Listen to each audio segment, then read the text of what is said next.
This lobby just got very interesting, because if you're in a situation to use this 5-cost augment, it is a big difference than if you're not. For example, Ramblin is win streaking. I'm trying to think which 5-cost augment he really wants in that situation. Maybe Syndra augment could be really good depending on what he's playing around. So Wajan Iverson, he gets an Urgot. That's good. Urgot's a really good unit, but I don't think it's likely to turn his spot on his head unless, you know, maybe he's able to dredge up an unbelievable amount of treasure here.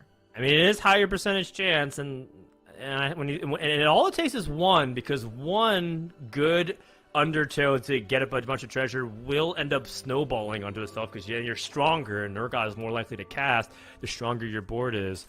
So we'll see. And you can see right now, Wajan Iverson, all hands on deck. Yes, Sedrani with the belt, take it, and please make something happen. As we're going against Sphinx. Sphinx doesn't look particularly too strong. A lot of one-cost, or one-stars rather, but his Wukong is taking incredible damage from the Doses Machina, thanks to the Leona that came from the augment. And what looks like to be the carry version, so she does end up getting mana reduction. Are we able to still get this victory for Wajan Iverson? We are. Man, this lobby is starting to get intense as Ramblin is now on a streak. So now we're seeing if Ramblin can make that charge up. Soju has taken a couple of losses. So some standings reversal. And we'll see, things are heating up. Pros has just hit Samir too. Pros hit Samir too, which could be a very big spike depending on the itemization. Ramblin did go for the support Syndra augment, so it's AP for your whole team based on the number of units you have on your bench, which is why you can see there's a lot of units on Ramblin's bench. It's such an interesting augment. It's very, very strong in the data because an AP boost on a full AP board is good, but it also runs contrary to how Syndra wants to work. You usually want to hold just good units to throw in, but instead we have to risk throwing in things like an Ashe one or a Galio one or a Draven one just to get that AP. And my god, Pitsy's Misfortune Oxforce in the back line with that first cast is just disgusting. Does move slowly, and he gets healing from Sona. Another cast, it's not enough. It doesn't get the cast off. Oh my god, such a close fight, but in the end, the Misfortune gets it done, and Ramblin's streak is snapped. Pitsy, meanwhile, starts one of his own. He lost, but Ramblin moved up to 3rd place. The thing about these hero augment spikes with 5 costs across the board is everyone got a lot stronger, and so the wins and losses are even more sharp for both of those players on the receiving ends. And so you see players taking like 15 HP losses at this point, while Ramblin just took a 1-unit loss. So that's actually good. Meanwhile, sorry, I was just going to talk about the items really fast. It's worth noting that Nico got no items. He's the same 3 items that he had, the Defender emblem that he got off his augment. So he went from having a bunch of items early in the game to none off of Wolves. He's just got this floating tier, which is so unfortunate. He's way behind. He went from fine on item curve to way behind. That's the reality. You can low roll your items early, you can low roll them in the middle of the game, and it can create very tough spots to play around.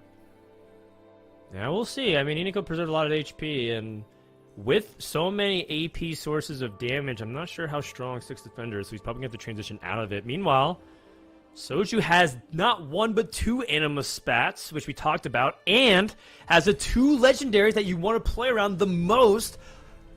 We'll see whether or not he's able to get value off of this Urgot Undertow as well. Riven taking big damage from Doses Machina, and not able to get backline access to his Misfortune quickly means that there's going to be a lot more damage. Still carrying a Jinx too, by the way. But the sum of the parts and all that HP stacking early means that there's just too much help to cut through, and that is why Anima Squad can be so powerful, because Soju just has so much fame stacks that his units aren't easy to kill despite taking so much damage. Really great call out. It is the sum of its parts, right? He wants to cap out around Misfortune. We're seeing basically everyone have the Misfortune, right? We see Pros 1, we've seen 2 Misfortune 2. Soju was carrying Jinx 2, and he's getting a fight when it gets Misfortune 2, and that's just really cleanly played from Soju, building around that Anima Squad. We get a chance to look at these hero augment selections. We see not 1, not 2, not 3, but 4 shiny Urgots in play. I don't think I've ever seen that before. This is going to be a lot of treasure heading our way. Yeah, very much so. Taking a look at Pitsy, who seems to be just the boss that everyone needs to clear for stage 4. Misfortune takes one step to the right, and that does mean she gets caught by the undertow. Does that change the fight? Because, oh, does not. The Samira not able to hide behind the mech and survive that damage. Almost getting trolled by the AI choosing to walk one hex to the left and end up being caught. Sometimes that's all the difference it makes. Speaking of the differences, Agent Iverson and Sphinx separated by 1 unit death, only a couple of hit points between staying in the game and going 8th place. Can anything save those players and keep them in this lobby? We're going to have to check out their board states and see, particularly coming into stage 5. Obviously, a lot of people who might have some gold left over to spin. Ramblin', not a lot of gold left over to spin, but some incredible possible power here. He has 8 copies of Sona, 8 copies of LeBlanc, so he had all these 1 costs on his bench, and now he's basically just got all the units he's looking for on his bench, plus he's got these Zacs, which obviously he's very interested in throwing in, so be very interesting stage for Ramblin'. Not the itemization he was hoping for here. He does want to be able to get some damage onto his board, and he just doesn't get offered. He's playing AP with 1 rod. He does have Sona 2. That's really good. He's got a Giant Slayer he can make for. Wow. He has LeBlanc 3 as well. That's huge. That's huge. And he can make Infinity Edge and Giant Slayer, which is honestly still perfectly serviceable. I think a lot of people feel like without Jewel Gauntlet, you can't make it work. But Infinity Edge, you just have a little bit less ability power, which hopefully he can get anyways. He's going to wait because he has the Syndra Augment, so he wants to make sure that he gets this AP onto his Sona 3. I really like the decision from Ramblin'. Obviously, having LeBlanc 3 on the board makes a difference, but if he spins that gold, he's going to go from he's going to have to take 4 units off his bench. It's basically 20 AP off of every unit on his board that is making use of that ability power, so it's a tough decision to make, but I think Ramblin' made the right one under the circumstances. Whoa, big treasure farmed by Soju, so even if he takes the loss here, which doesn't look like he is, Sona has difficulty when there's more than 3 targets, or 2 targets rather. So Ramblin' does end up taking a loss, but like you said, that LeBlanc 3 is huge. Wage and Iverson out in bottom 2. Can he potentially get the 7th as Sphinx ends up taking the loss? He doesn't. Sphinx gets the win. Iniko now drops to single digits. Things are incredibly tight right here. And Ramblin' is still too poor to even afford a full bench. Does end up picking up 1 cost. Could consider selling one of his Zacs, but that would weaken the bench that Syndra pulls out of. Can Ramblin' continue his charge for the top 4? Looks very likely. His buddy Iniku on the other side looks very dead, despite having that lights out start with that Defender crest.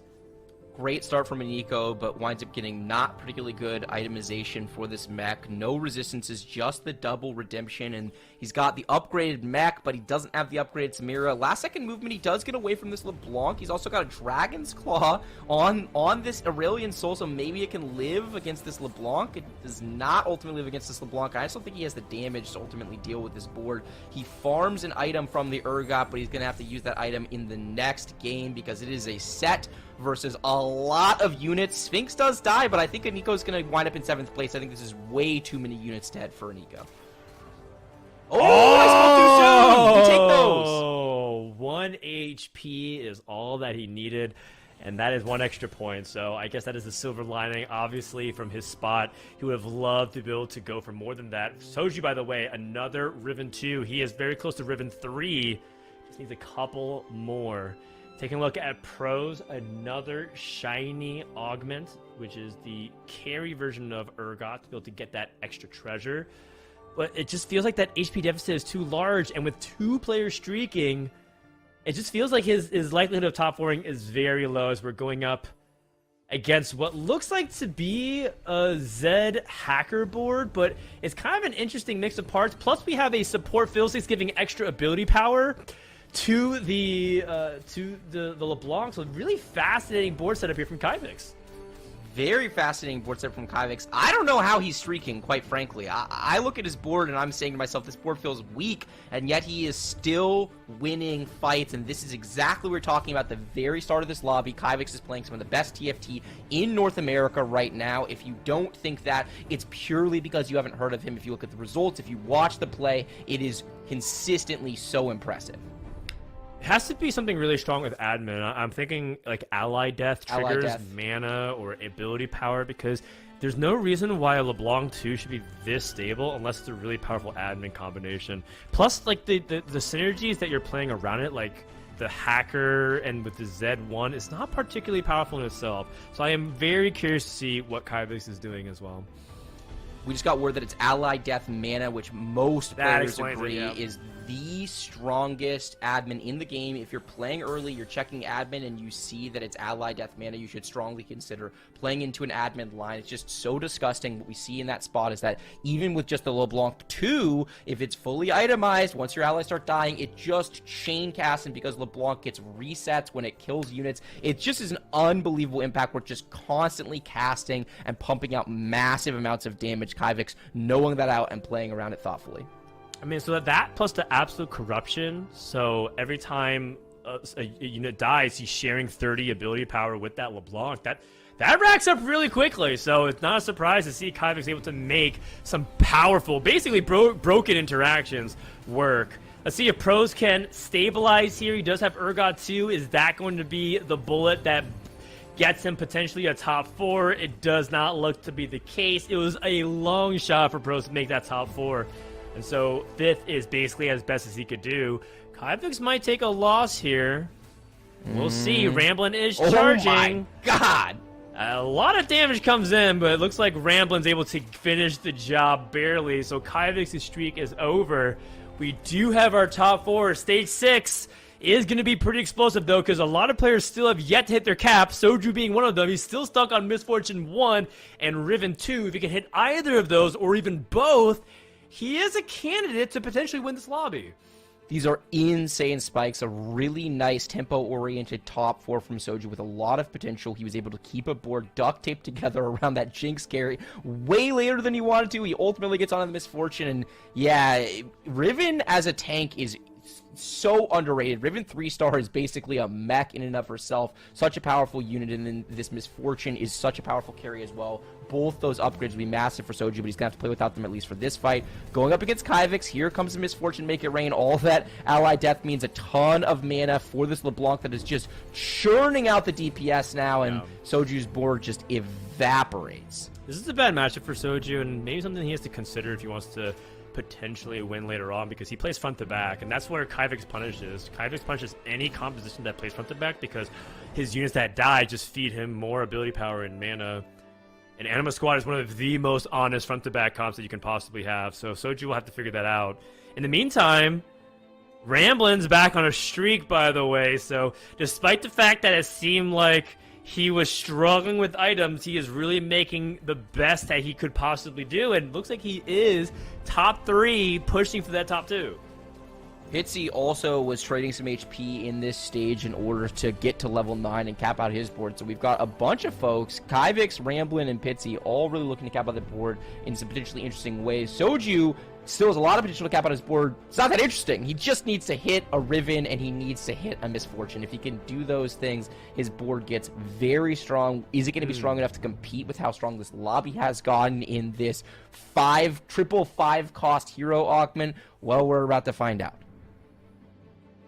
I mean, it's really difficult to say. He needs to hit either of these units, preferably both. There's one! One more? Oh, there's 2! But is that enough? Because everyone else is getting stronger too, but these are massive spikes to what Soju is looking for. And his opponent is Ramblin, which is potentially devastating because Ramblin does have access to hitting that backline through either the Sona beams or even hackering to the backline with that LeBlanc. We know that Ramblin is really strong.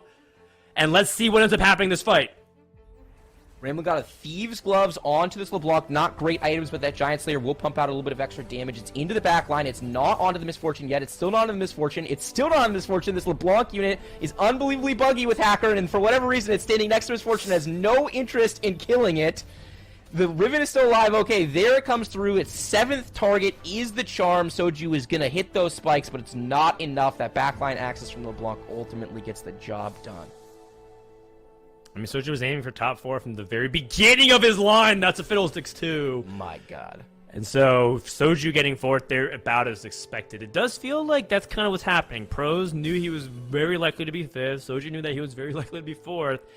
This is where I don't know where we land. I actually don't really know if Kyvix's board is good enough to go top 2 guaranteed because LeBlanc 3 has been taken by Ramblin', which means that it's difficult for him to cap even higher, but he can't really pivot out of it either. You talked about the importance of not fighting front to back, and here we go. This LeBlanc immediately. Oh my gosh! Targeting each other. It's LeBlanc on LeBlanc Prime. LeBlanc Wait, has been were you aiming? No! Is that LeBlanc from my Valorant solo queue games? What is happening? She just targeted the front line, and that just allowed Kyvix's LeBlanc 2 to get Free Fire aim. Get back in the training range. What was that? Sona, it's not enough.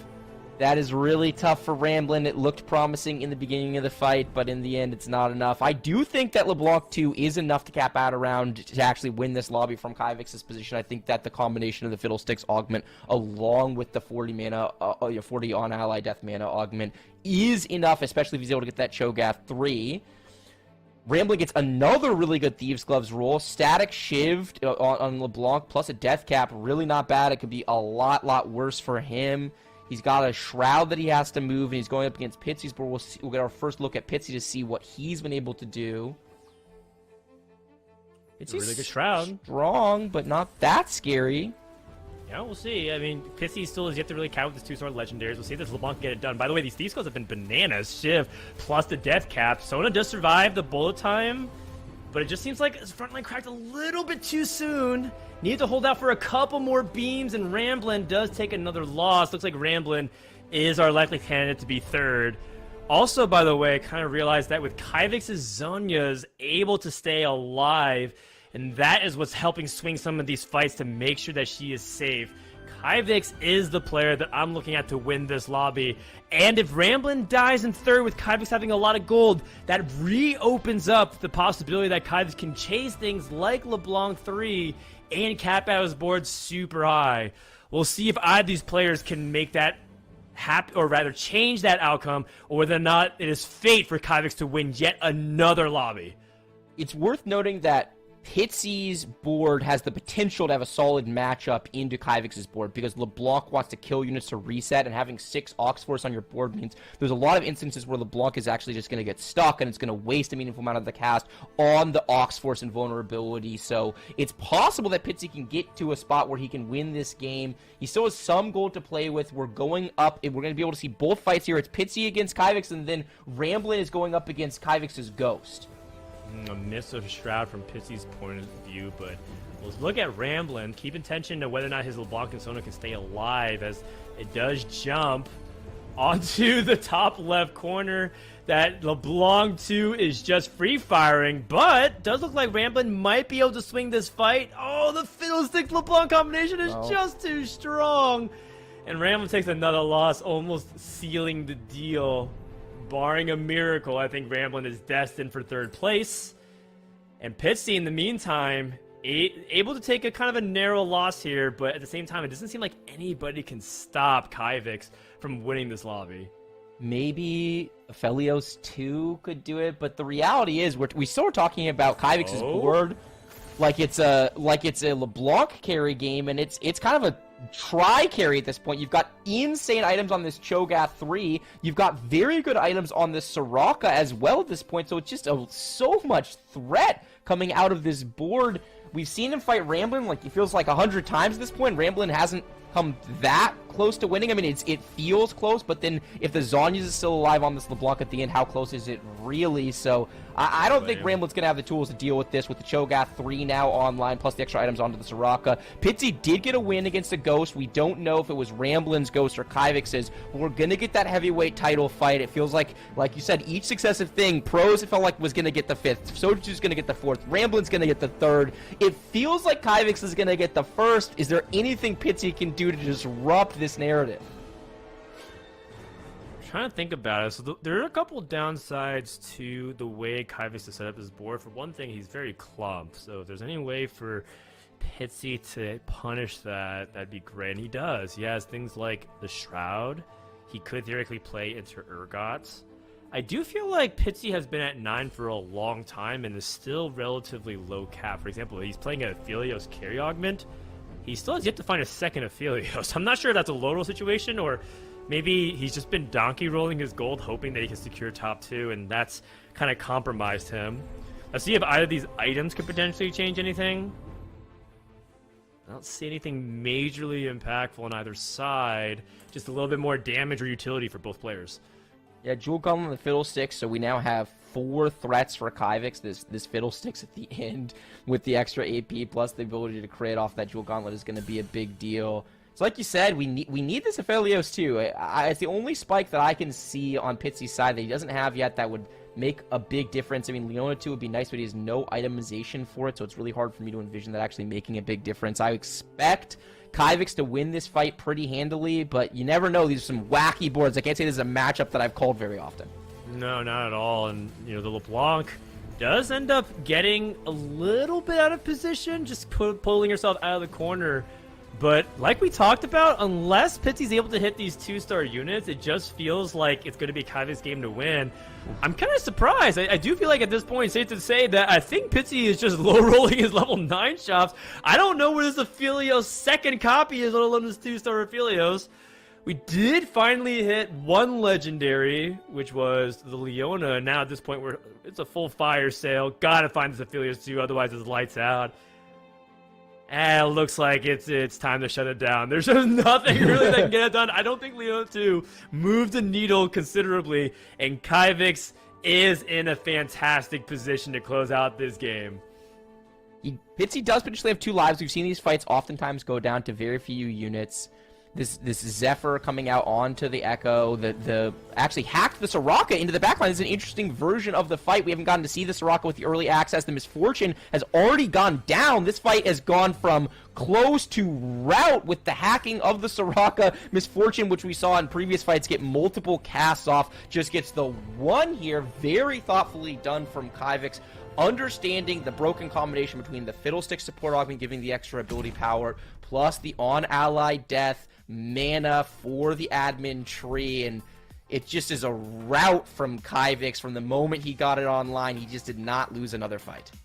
That, I think, has to be the most insane combination for AP. Congratulations, Kyvix. And Pitsy as well with the Aphelios, Oxforce kind of flex comp, Ramblin' in third with Spellslingers, and Soju with a vertical anima squad. And the first thing I just want to talk about, Dan, is the strength of Aphelios by Pitsy. He chose the armor-piercing rounds augment. What do you think about Aphelios' strength as like an individual unit, and what abilities or guns do players usually take? So Aphelios, it's funny they use the word strong or the strength of Aphelios because that's sort of a paradox in its own. Aphelios is quite weak by the standards that what you expect of a legendary, kind of around Nunu tier, which is if you are putting Aphelios as like the 3rd priority damage source, you every now and then in a fight can really surprise you. And you even saw Pissy, his primary carry was Misfortune, and then sometimes if you allow Aphelios to ramp can actually get that job done, but he is really the 2nd or 3rd wave of what you're trying to prioritize. But if you're putting, 2-star Aphelios versus 2-star Samira is better almost every single time. And so Pitsy, he needed to find a way to cap higher, which was hitting that Aphelios. But very realistically, if we're being honest, even if he hit Aphelios too, I don't think he's beating that setup. Kyvix just set up a very thoughtful board and chased units like things like that Cho'Gath, which would slow down the AP cast of other Misfortunes, whatnot, very thoughtfully. So I think it was good demonstration of skill from both these players to recognize what was the important things to go for. And as a result, these were 2 very deserving players in the top 2. I know, a second place feels like you're the first loser, but when it comes to TFT, you're actually a winner in the end, and that'll matter for points later. Want to talk about a certain decision, Bryce, where Ramblin' in the kind of mid-stage had that 2-star Sona, that 2-star LeBlanc, if you remember, had the blue buff Sona. He was able to 3-star both of them at 5-1, but what led to the decision to itemize Sona with the IE Giant Slayer versus the LeBlanc in that composition? Because I kind of would hear a lot more that LeBlanc is the stronger carry over Sona. So if you can make that decision in a vacuum, let's assume no hero augments, let's assume that it's not about, because in this situation it was just that he had the Sona. He had the Sona too, and it was his carry at the time when he made the blue buff, so you put the blue buff on there, and you're not getting it off. You're rolling for both of them 3-star. You hit it, so you don't move the items. So it was what it was, right? But if you're making the decision in a vacuum, I think it depends on the rest of your board setup on your augments, right? Sona, raw AP is very good on Sona because she gets value of it both from her healing and from her damage. Heart-based strategy boards are very different oftentimes than LeBlanc-based strategy boards, right? Do you want backline access, how important is that in the lobby? Because LeBlanc gets easy to get the hacker, as we saw, and get it into the backline. That can matter. Your admin can matter. The reality of the situation is that when you ask a question like that, the answer is it's TFT. It's all conditional. I just named 6 variables. There's probably 6 more that Dan could name, 6 more someone else could name, and that's what makes this game so special, is that you make the best decision you can with the information you have at the time. There's so much information, it's hard to run it in hypotheticals, but those are some of the things to be thinking about should you be in that situation. Yeah, I just want to say also that remember that at one point, Pitsy had 3 full items plus 3 components on the bench, and Ramblin had an Ionic Spark and a tier and a vest. So Ramblin did fantastic. Third is probably the best third that he'll have all weekend, as far as I'm concerned, and might possibly be the best third that we'll see this entire set. That was extremely difficult to navigate. Some things did fortunately fall his way. He hit 3 stars a little bit early on curve, plus Kyvix obviously wanted LeBlanc, but still, man, he was dealt a terrible hand. So as much as we were complimenting the top 2, Ram deserves a round of applause as well for that great top 3. Absolutely. So let's also see the winners of the other lobbies that we didn't get to see, and maybe if it's going to be some more of the same compositions or not. So we have a 4 duelist Zed. Usually we go up to 6 with threats instead of kind of the vertical duelist by G in lobby A. We have Samira carry by Clear in lobby 2. Setsuko with the 9 laser core. We actually got the Exodia comp there. And Kyvix with the, and then you guys just saw Kyvix win. Dan, for the first time we saw the coolest laser core, and it wasn't on stream. It wasn't on stream, but hey, I'm laughing at 2 things. 1, we got to see 9 laser core come online, but 2, it's just so Setsuko. He got first, then 8th, and now another first. Setsuko has a very dubious award as being the only player with a relevant sample size of tournaments over the past couple sets that has the highest win rate in North America at like over 22%, which is very high. The average player is about 12 to 13%. But his top 4 rate is below 50%. So it's like kind of a really interesting dynamic. Setsuko is truly the first or 8th North American hero. And Wajan Iverson not having the best of days after that 8th. Ashmu stop drop, and I guess die as well in 8th. And Prestovit in 8th. The prophecy slowly dying, Bryce, but other players are doing well. How dare you? The prophecy is not dying. The prophecy relates to the end results of the set. We are merely at the beginning of our journey, Jen.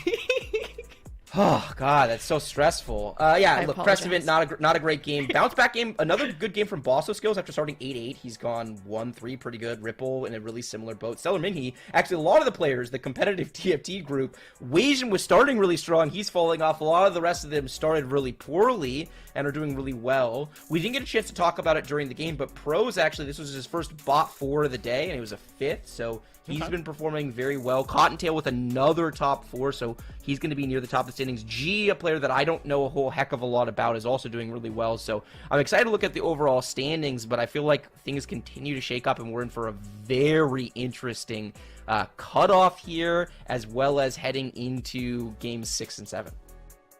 Yeah, and Pros also, not Pros, sorry. Pros is doing well. First bot 5, bot 4 of the day, but Sphinx only bot 4s today. Here are who is safe. The top 16 after game 5 will move on, and the rest stay home and they be watching. Dan, I mean, it's a tough cutoff at the 19-18 point mark. Is it still doable for pretty much everyone? How panicky should our players be? No, for Sphinx and stop, drop, and roll over, it feels like those players have not been. They're basically eliminated, just for lack of a better term. I think Mike might be able to. If he goes 1-1, goes 29, it's possible, but it's unlikely. For the players at 14, I think it could still happen. So Stellar Minhee, JD Selinsky, Cream, I believe they can still make it. Rambling with that third, need a little bit higher. We said that he needs to basically top 2 rest of the day. That third was a good step in the right direction, but still needs to come up big if he wants to make that top 16. It's worth noting that, remember, it's slightly different format. So we're going to do a top 16 cutoff for the next game. So for someone like Mike, I mean, technically it's possible he wins. He gets to 21 points, though. When you look at how crowded it is at the 17, 18, 19, 20 spot. I think Mike is functionally limited, and I think that for all the 14-point players, it'd be very hard as well. Very, Even very for hard, Ramblin', 23 points might be the cutoff. You look at it right now, right? That's 4 points on top of the 19. So it's going to be very challenging for everybody at 15 or below, really 16 or below, to get on. And then if you can advance on, even if you're at the bottom rung of that 16, you're going to need a heck of a finish in the final, in that game number 6, in order to get to game number 7. So it's a new format. It's going to be really interesting to see how it all shapes up. It is. You need a heck of a finish every single game. And yeah, we only have one game left before we start cutting people loose. And one player we didn't get to analyze too much is Soju, who's right on the cusp. He is in that safe spot, and he did place top 4, Dan, just now with a vertical anima squad, which is usually a trait you get rid of in the late stage. And that was his first augment with the anima squad crest. What factors do you consider when deciding whether to go deeper into anima squad, or what was Soju thinking about rather than maybe going into legendaries in the late game? Well, it really depends on whether or not you're able to get easy access to having an additional anima squad. We say +1, so if you have +1 anima squad, it does feel like you can go vertical because you can hit 7 at that point. It does feel kind of bad though, because you're playing like Silas and Nasus, which are relatively useless champions, especially, you know, stage 4 onwards. So you do have to weigh that risk and reward. But because he had +2, he was able to put on legendaries. I think that's perfectly acceptable, and that's what anima squad does. Remember, we call it a tempo-based composition. The way you can win is similar to Duelist, is 3-star a bunch of those mid-range champions like Riven or Vayne, and he was able to get that top 4. The thing about Soju is that he's kind of what I like to call the spicy appy zone, which is you top 4 all day. All it takes is 1/8, and all of a sudden you're in a really rough spot to try to do a huge game to be able to qualify through. So hope for Soju that he can top 4 once again, but he's right on that cutoff. But if there's anything I know about Soju, is that he loves a dramatic finish. And he's so good in these spots. There's almost no player that's been put under more pressure than he is. So if you're a Soju fan, that last potential game is going to be special. You don't want to miss it. There's a lot of pressure on our players. We have one game remaining before we start kicking some people out, and then we'll go into our top 16 and then our top 8, and maybe, well, we will eventually send 4 into the mid-set finale. We're going to swap up our casters, bring Admirable and Mort Dog back. Bryce and Dan will be back later, and we'll see you guys after the break.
going into the final game before we declare our top 16, moving on to the penultimate lobby.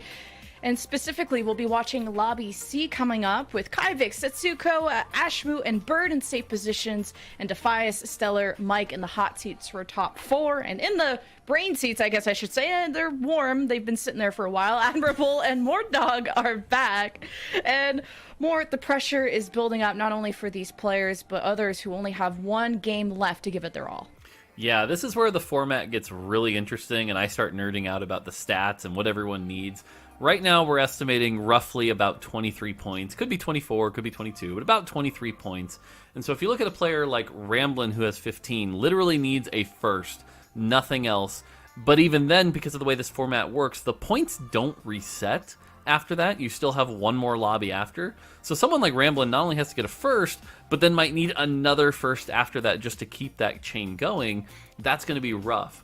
Whereas players like Yogurt, Cottontail, Kivix, who we're going to see in the next lobby, Kivix specifically, are like, they're making a run for the winning it all, right? Because the points don't reset. Yes, you qualify for the next lobby, but you still got to seal the deal here. And so this isn't like we've talked about yesterday, where it's like, I could just get a top 4. It's not a big deal. Like, no, you've got to be playing to win in these lobbies. And so the only other weird thing is that we've got 2 players in this lobby that are basically out of it, right? They're below that 15 mark. They're never going to hit the 23.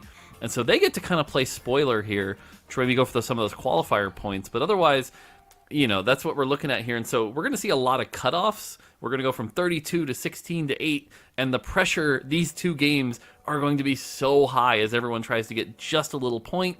The next lobby is where the prize money starts appearing. So yeah, just a lot going on. And I'm kind of excited to see how it all plays out. No, Mort's coming from for all our jobs. Thank you for pointing out so many important things. Like, the points don't reset. All the points do, in fact, matter. And only top 8 get the money, which is important, too. Admirable. At the top of Lobby C, we had Kaivix, who we just witnessed got a first place. Setsuko also got 2 first places today. They're both performing super well today. Yeah, money's, I want to call this out. The money is definitely an incentive for this, but these players are playing for the tickets. That's really what it boils down to in this one. Like, when I look at a player like Kaivix, he just came from a world championship. Like, this is a very creative player who competes because they find the competition to be more fun. It puts more pressure on them to build stronger boards from a point of creative play. He typically does not lean towards metagame lines. He'll take his own. And so when I see something like that and to have him see these back-to-back first places and just these consistent tournament performances, it's a big highlight I want to look out for. Is he looking for another mid-set finale here? For Setsuko, a qualifier into a mid-set finale here, this is a big deal. This guy's trying to chase down tournament wins as well. For Ashmu, for Ripple Drive, for Bird, they need big finishes, but not necessarily first place slam dunks. Defias is looking like they're hunting down a top 2. And again, Stellar Minhee, Mike for Mike, they're playing spoiler alert here. So for everyone else, it's going to face a similar thing. How is this going to warp the lobbies? We are going to find out, because now we're cutting players off, and I can't wait to see what crazy cards they're going to have to pull out of their sleeves here. When luck shuts that door, you got to open up the window, and we're getting into it right now. Yeah, final carousel, final game before we send 16 players home. Take us through it. All right, Setsuko is the board we're starting on. A glove to start things off. I feel like glove has just really heavily shaped a lot of my play in some situations. Like, if I'm offered a bow, I go, oh, that's a last whisper. But if I'm offered a glove, I'm like, well, wait a second here. Hang on. Yeah, glove in particular is not one of my favorite items because of that sharpness as you just described, right? If you end up with an Infinity Edge or a Jeweled Gauntlet, you know, it kind of really immediately toes your line, whereas something like a belt or a cloak can be a little more flexible. That being said, opens this first box and immediately gets a Champion Duplicator.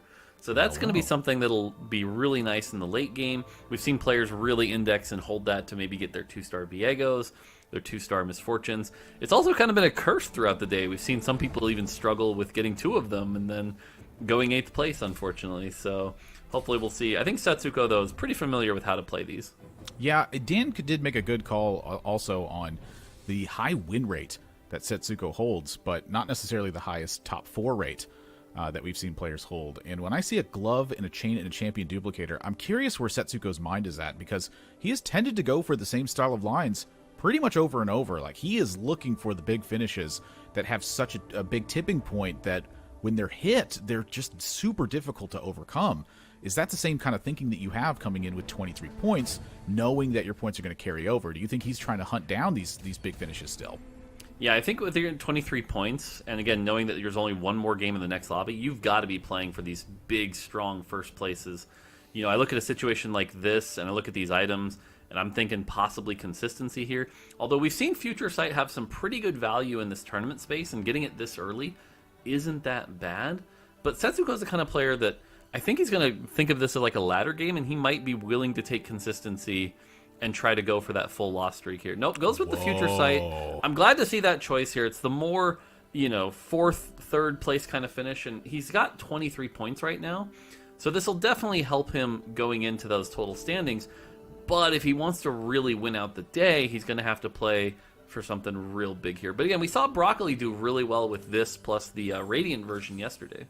Yeah, I do think that Zephyr is quite a powerful item. Even if you're picking up loss streaks, it can pad that a bit by giving you an extra unit kill here or there. And again, in like the high utility spots, this item can absolutely swing things to a pretty crazy degree. And so pretty weak opening. I think there's a lot of potential here for Setsuko to pick up a board. Like if he's able to 2-star some of these, or he finds a strong laser core board that he can work with. Right now, though, I feel like this is solely based on the items and having frontline to give these time. Yeah, you and I talked about this a little bit yesterday, that like the early stage 2, every unit you can beat is a 2 health gap, right? And here, because of the combination of the Zephyr and the Future Sight and slamming some items, is going to be able to slave quite a... Oh, actually ends up winning it. It's interesting. You almost wonder if that was not what he was hoping for, because it's going to, not be able to loss streak from there, but might be okay. Mike for Mike, we're looking at the augments here, gets AFK. That is a very, very powerful augment that you can get on the silver tier. Otherwise, nothing else too much jumping out. Bird getting the item grab bag. That's a really good one also, because having that extra item up in the early game is such a percentage power increase compared to, say, 4-2. But other than that, nothing too crazy looking at these augments. Yeah, we mentioned Defias on the silver augments that Thieves' Gloves was pretty strong early on as well. As we get to jump over to Ripple Overdrive's board, who's got Exiles online pretty early with Laser Core. This gives you quite a bit of time for these drones to be doing some work here.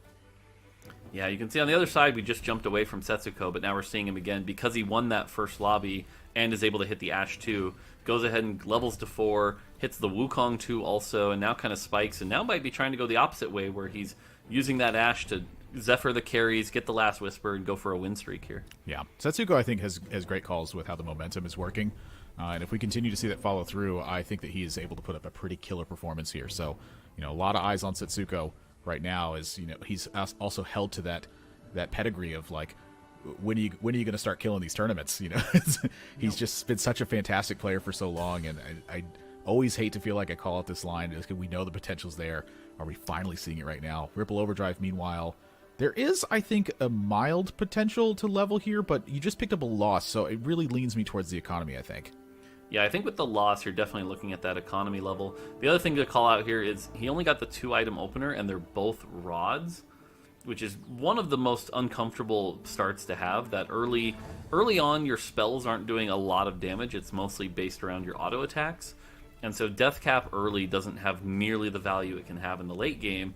So this is going to be kind of hard to win from this position. And so I'm kind of okay with him just trying to hit 10 here. I imagine we're going to see the selling of the 2 Gangplanks. Is going to win this fight, thankfully, against the AFK player. So good matchup here. Fully expect him to go to 10 gold here, though. So. Yeah, it's kind of a tough spot when your wins and losses bounce back and forth. And like you said, has Rod online for that as well. That's going to be a difficult one to navigate. Because you have some balance there. Kyvik's picking up a loss, but is on Underground now.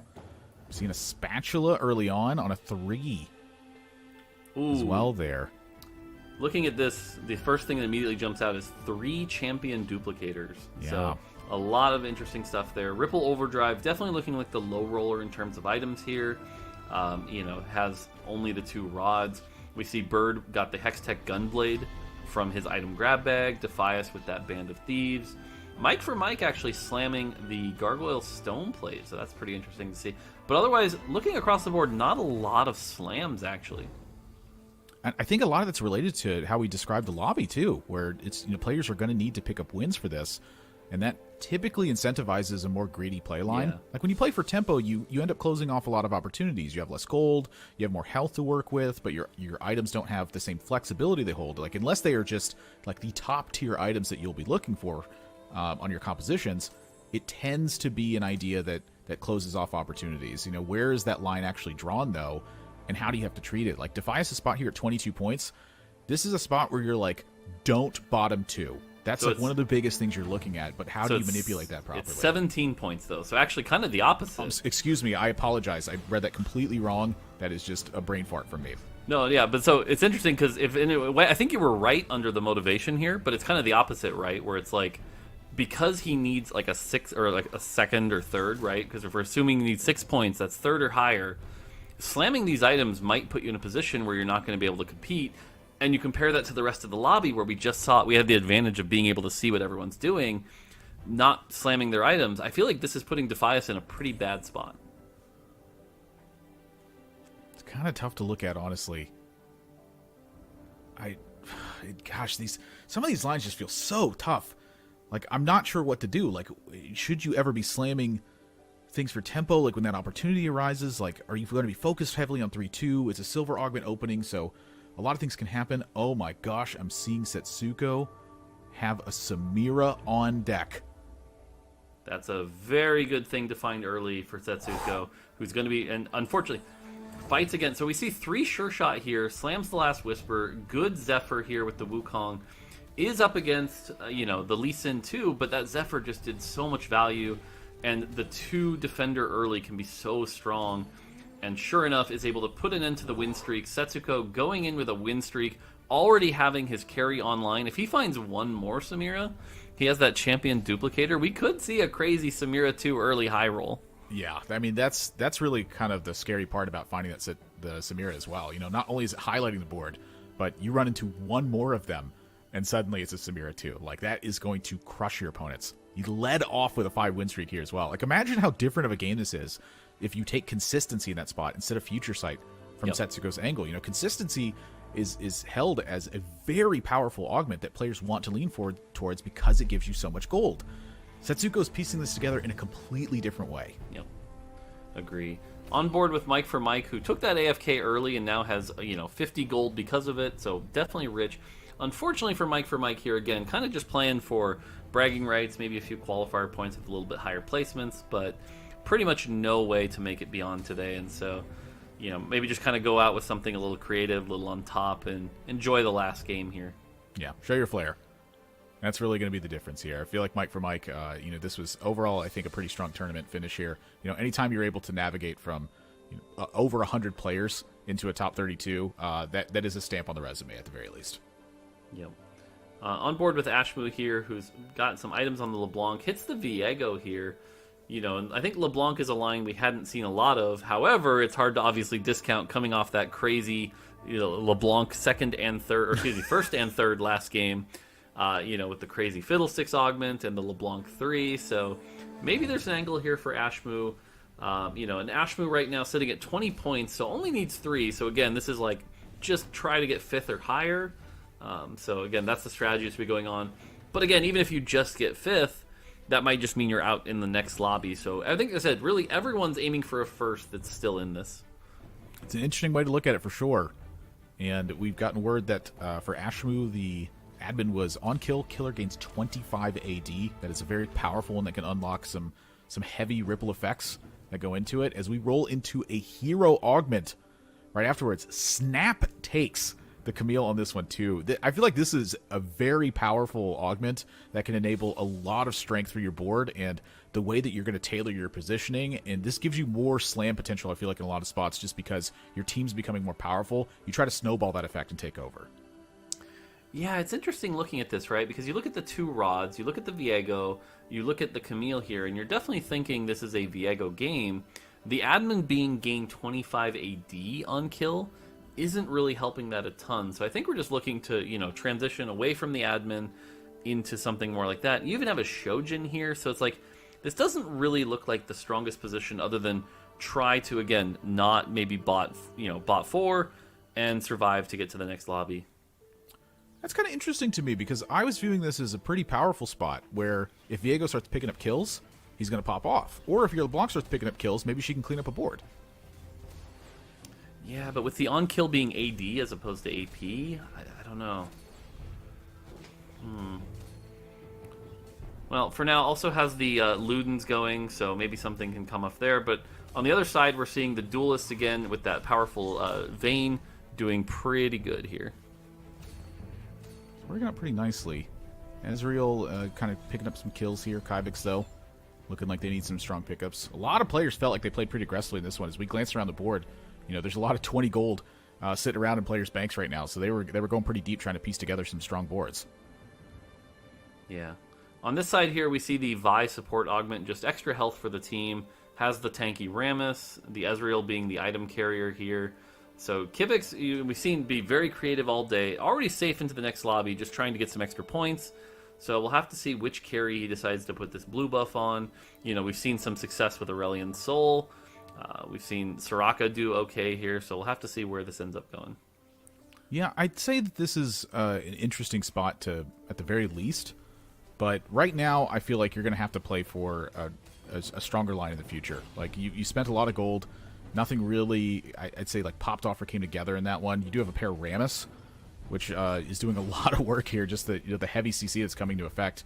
Defias clearly on a heavy economy angle at this point, looking for 7 and then piece it out from there. And the laser core is just looking like they're able to get it done here. Ezreal's very, very not good at killing a split set of units that are attacking. Yeah, in a way that was best case scenario for Kivix. Losing by 1, continuing the loss streak, getting that extra 3 gold is going to get first carousel pick, so it can go into it. That is a lot of tears. Somebody is pretty upset right now. Huh. Kind of look at all the items and see not too many tiers wanted, I would say, by most of the players that are here. A couple players are looking at tiers and go, oh, great. But for the most part, it's everything else gets gobbled up pretty quickly. Yeah, still 2 tiers left, so it was interesting because Kivix took that first right away, got that on the 4 cost. The other thing to call out here is we're still seeing all 3 champion duplicators still in play. We saw those very early. That was the interesting part of the start here, so want to keep monitoring those and see how that plays out. Also, we have the spatula here, so I wonder, this is a Heart Zoe angle, possibly. I haven't seen Heart Zoe do nearly as well, this tournament, but when you can get it, that is a lot of AP for your team. So Kivix could be leaning into that Heart Zoe line, but it does usually require a good secondary carry as well as a strong front line, so we'll have to see if that can all come together. Yeah, that's a good spot to be in, I think. You definitely want a Zoe 2. Zoe 1 is not cranking through a ton of damage. It's kind of buffing the rest of your board at that point. And the Zoe 2, I feel like even it can drop off pretty quickly, where if you don't have, like you said, a second carry pieced out there, it doesn't have that high spike potential. And at some point, it's a major threshold, but it's a lot of work to get that online. Kyvix didn't have a ton of gold to work with, it looked like, either, so interesting to see where that goes. Over on Mike for Mike's board, again, just a tremendous amount of gold that was picked up using a Jinx augment here, but ultimately playing as the spoiler position. So Defias picking up a win in this one. And then Stellar Minhee in a similar position to that one, where it's spoiler alert. Yeah. Setsuko taking 2 losses here, so losing a bit of his loss streak here. Defias finds a misfortune here, but that's definitely not what he's looking for. Does find the Zed, however, which is much more what he's looking for. That's going to give him 6 laser core. Getting 6 laser core online at 3-6, that's when it's at its strongest, right? It's that flat 160 damage procs when people don't quite have the defenses to deal with it. This is a great situation for Defias and might be that strong finish he needs, because right now 17 points is going to need a big finish here, and so 6 laser core we've seen today doing very well. Yeah, over the course of the day, we've seen several wins picked up by 6 laser core as well. It feels like it does have pretty high power at the end of the game if nobody else is just having these amazing boards that are getting pieced together. Despite the Zephyr here landing onto a Vayne, it's just enough frontline for everything to get online, and the laser core is just dealing so much damage. Whew. Yeah, and you can see Setsuko now kind of on a loss streak here, despite having that future sight. So not being able to turn that Samira into a Samira 2 yet, despite having the champion duplicator. So, and yeah, right now Mike for Mike, unfortunately, not having the strongest end to his tournament here. Bird picking up a loss, but sitting healthy.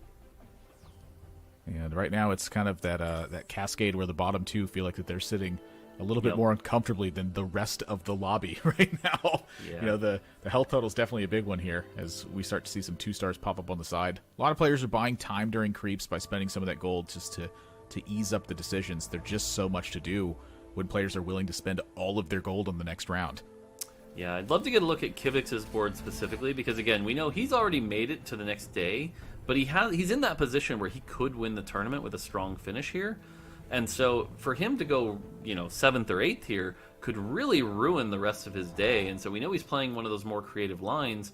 We're seeing on the side something like that Rammus too, but we'll have to see if he can use that Heart Zoe to do anything else more interesting from there. Immediately swaps into the Aurelion Soul when it gets picked up. And the Urgot being found as well. A Misfortune 2. Yep, I'll take that over the Aurelion Soul. Yeah, hitting the Misfortune here with the Shojin is great. Still has the Champ Duplicator. He's really looking for just one more Viego. That way he can have both of his carries online. We've seen Viego with Misfortune in the back being a great secondary carry, getting those ace procs and that extra damage while the Ox Force buys time. Does also hit the Urgot, which is great for adding that extra CC, possibly getting a little extra gold, or maybe if you get lucky, an item component here. So, yeah, should be a pretty good win from this spot. I was kind of looking at the board here. I was curious, like, if you had a pair of Viegos and a pair of Urgots, which one do you duplicator? Ooh, that is a hard choice. I think in this particular situation with these items, you've got to go with the Viego, though, to get that slam. It's kind of the core of your comp. But that is, it's really tempting when you see that, 2-star 5 cost that you really want to do that. Slams the Battle Mage. So now the 4-2 gold augments come online. And I feel like the gold here is getting pretty heavily pushed here on Ashmu's side. At what point do you roll these down? Are we really going to try to hunt down the MF3 from this spot? Yeah, I didn't think so. So he's kind of holding on to him, I think, so other players can't get them for a moment.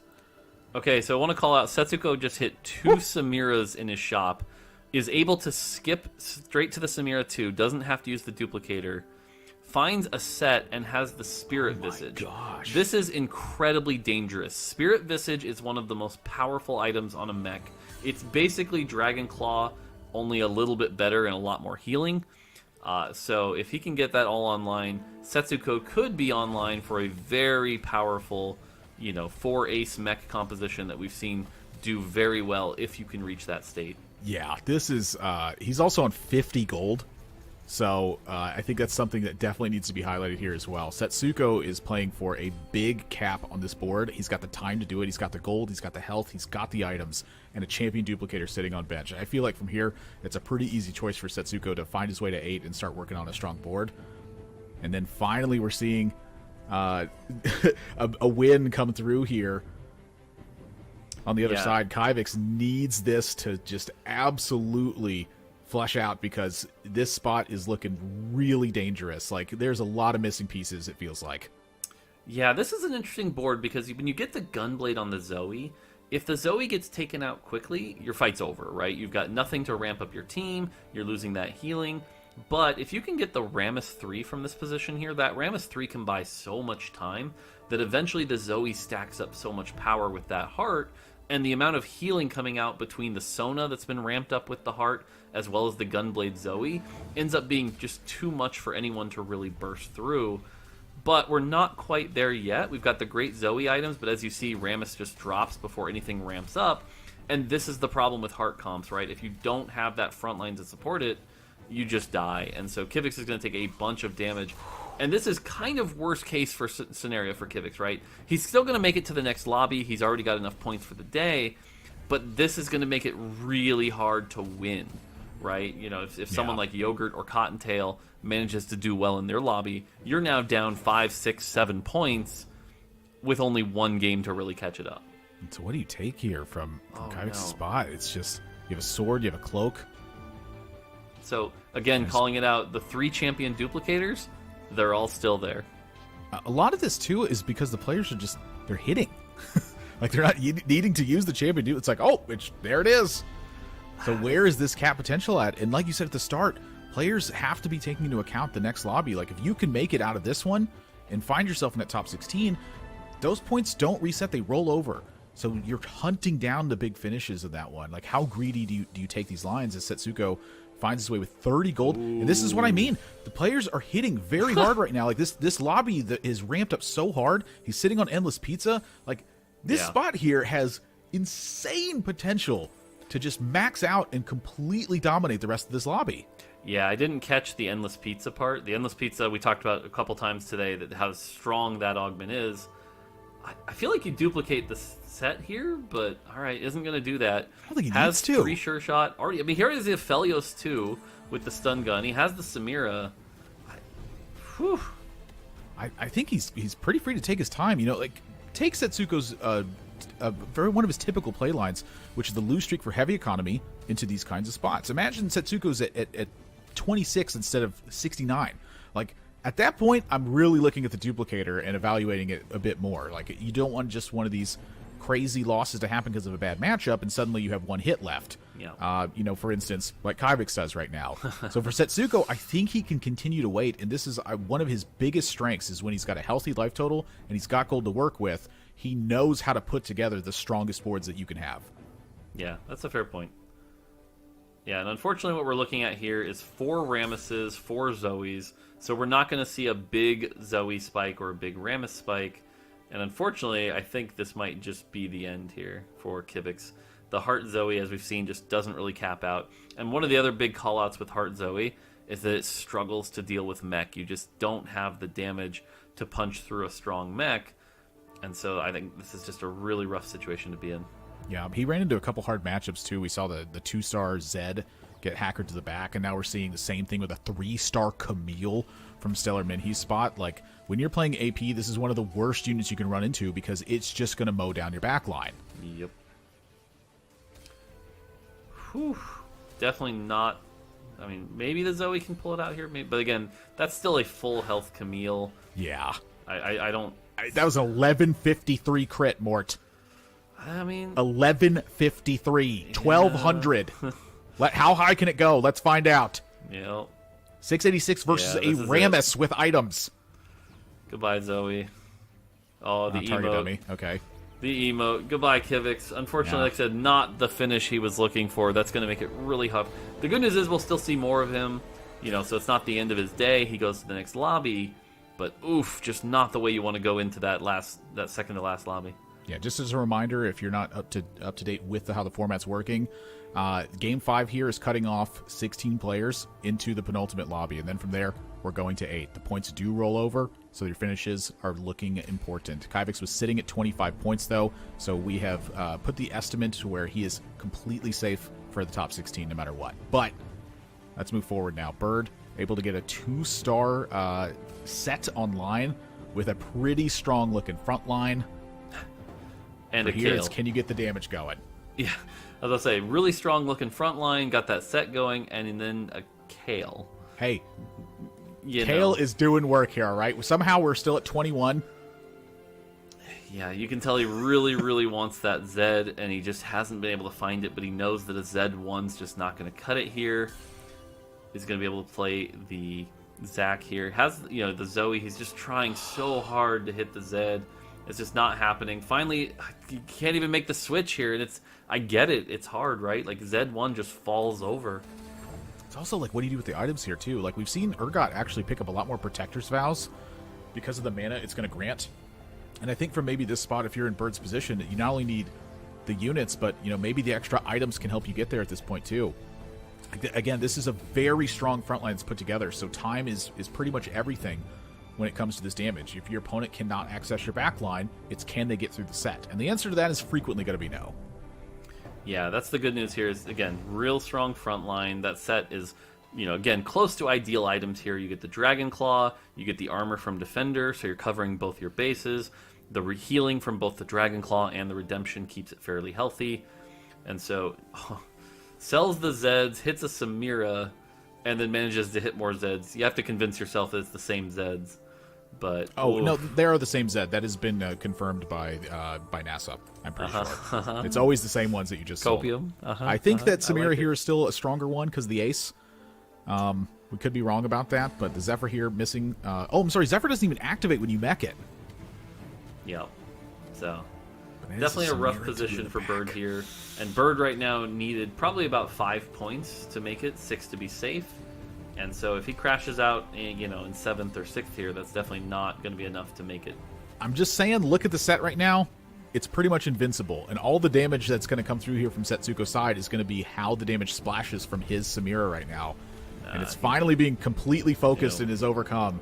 Big hit to Bird. Stellar Minhe to 12. Mike for Mike on a win streak. Defias at 85 and still cranking. Yeah, this is definitely one of those moments where we saw him rolling for the Zeds, rolling for the Samiras, and he just came online a little too late. Had the front line, like I said, amazing front line here with the Set, the backup Zed, the CC from the Urgot. Just missed one key part of his composition, which was the damage. And so unfortunately you can see just sort of the desperation play here, but I think this is going to be it for Bird this tournament. And so, you know, a good run to make it this far, but it's just not enough here. Interesting little swap at the end. Maybe some... Oh, that's an MF2 with mana and a double Urgot you're facing. I'm very worried because that's a vertical Anima stack. We're seeing the Anima squad online too. Oh, goodness. Yep, that's lights out. Yep, backline gets deleted because turns out it was 1 star. That's an Anima squad fiddle with tons of AP and health. And so that's it for Bird. Again, great tournament to make it this far, but that's going to be it. These are tough lobbies, and again, everyone hunting down the first place finish. Camille staying online still, though. And it's again, it's like the complete reversal that we're seeing from lobby to lobby. It's like we're either seeing players just be completely stretched to the thinnest limits where everyone's alive, or it's like players start getting knocked out, and it's just who's next on the chopping block. Yeah, interesting to look at these items, by the way. There are 2 mech emblems, which no one's really going for, but can often be that sort of mech 5 that isn't super desirable. Setsuko manages to take it here. And the thing to note here is when you play mech 5, that emblem can just be a free 45, AD and 8. That is 2 champion duplicators. Setsuko somehow managed to find another one. So I think at this point, he's definitely playing for a Samira 3 angle. I like putting in the Janna here. It's Windy as well. Windy's going to give him tons of extra damage. The one thing to note here, yeah, he's even going to use Janna to feed into the Set. I kind of like this play, because you still get the Windy buff, and then that's all you really need Janna for. You don't necessarily need the AoE CC, so I like this play. It's also going to kind of declump you as it pulls away a unit from that spot. Yep. Zed on the backline, though, is going to wreck... Oh, and teleports right to the Samira as well. That's going to do a lot of damage. Does have a 3rd carry, but Zed's going to take that one out too. This Zed is a monster. Yeah, the hacker positioning here. It does get turned onto the defender from the taunt that's taking place there. Is this enough? Oh, that's a big Sedge ult to slow this down too. Yeah. Wow. Sedge ult did some big work. Big freeze there. So Setsuko taking a hit, and like you said, I'm pretty sure he's going to try to hunt down the Samira 3 from that spot. And Ashmu's put together another strong board here. I feel like every time we look at Ashmu, he's got some strong Renegade board online. Yeah, definitely true. Has that Viego, has that Misfortune. The Battle Mage positioning is interesting here. I'm not sure it's worth it on the Misfortune, but maybe that helps avoid the Zeds a little bit. As far as Setsuko goes, I know he's chasing that Samira 3, but we know Samira is such a contested unit. It's going to be very difficult to hit. He only needs 2 more, but right now I think we see Defias playing that comp as well. So will he be able to hit that? Oh, so Defias is playing around the Zed here. These are some great Zed items, by the way. Death Stance, giving you that extra shred and damage reduction for those 4 seconds. And then the Edge of Night to drop the aggro. These are amazing Zed items. Yeah, you just have like 2 lines of defense to keep this online while the drones do the work. Ashmu on the brink of 6th here. Setsuko picks another win. Defias 85 and still streaking. Okay, so that's good for Ashmu. Ashmu is at 20 points. This guarantees, at least 4 points. And so Ashmu gets above that 23 cutoff that we believe. Maybe 24. If he can get one more finish above Mike for Mike, that'd be good. Mike for Mike maybe playing spoiler here. Coming out, again, Mike for Mike can't really qualify, but, if he can get 4th there, maybe play spoiler for somebody else. Still got to play your best. That is the nature of tournament play. Absolutely. No throws, only for content. So I think that Ashmu is positioning the MF based around the matchups. Kind of like looking around the boards, there are going to be certain times where the extra armor or the AP or just even the positioning could be fine for it. So I'm curious to see where that ends up going. The out here for Ashmu, I think, is going to be purely related to position and upgrades.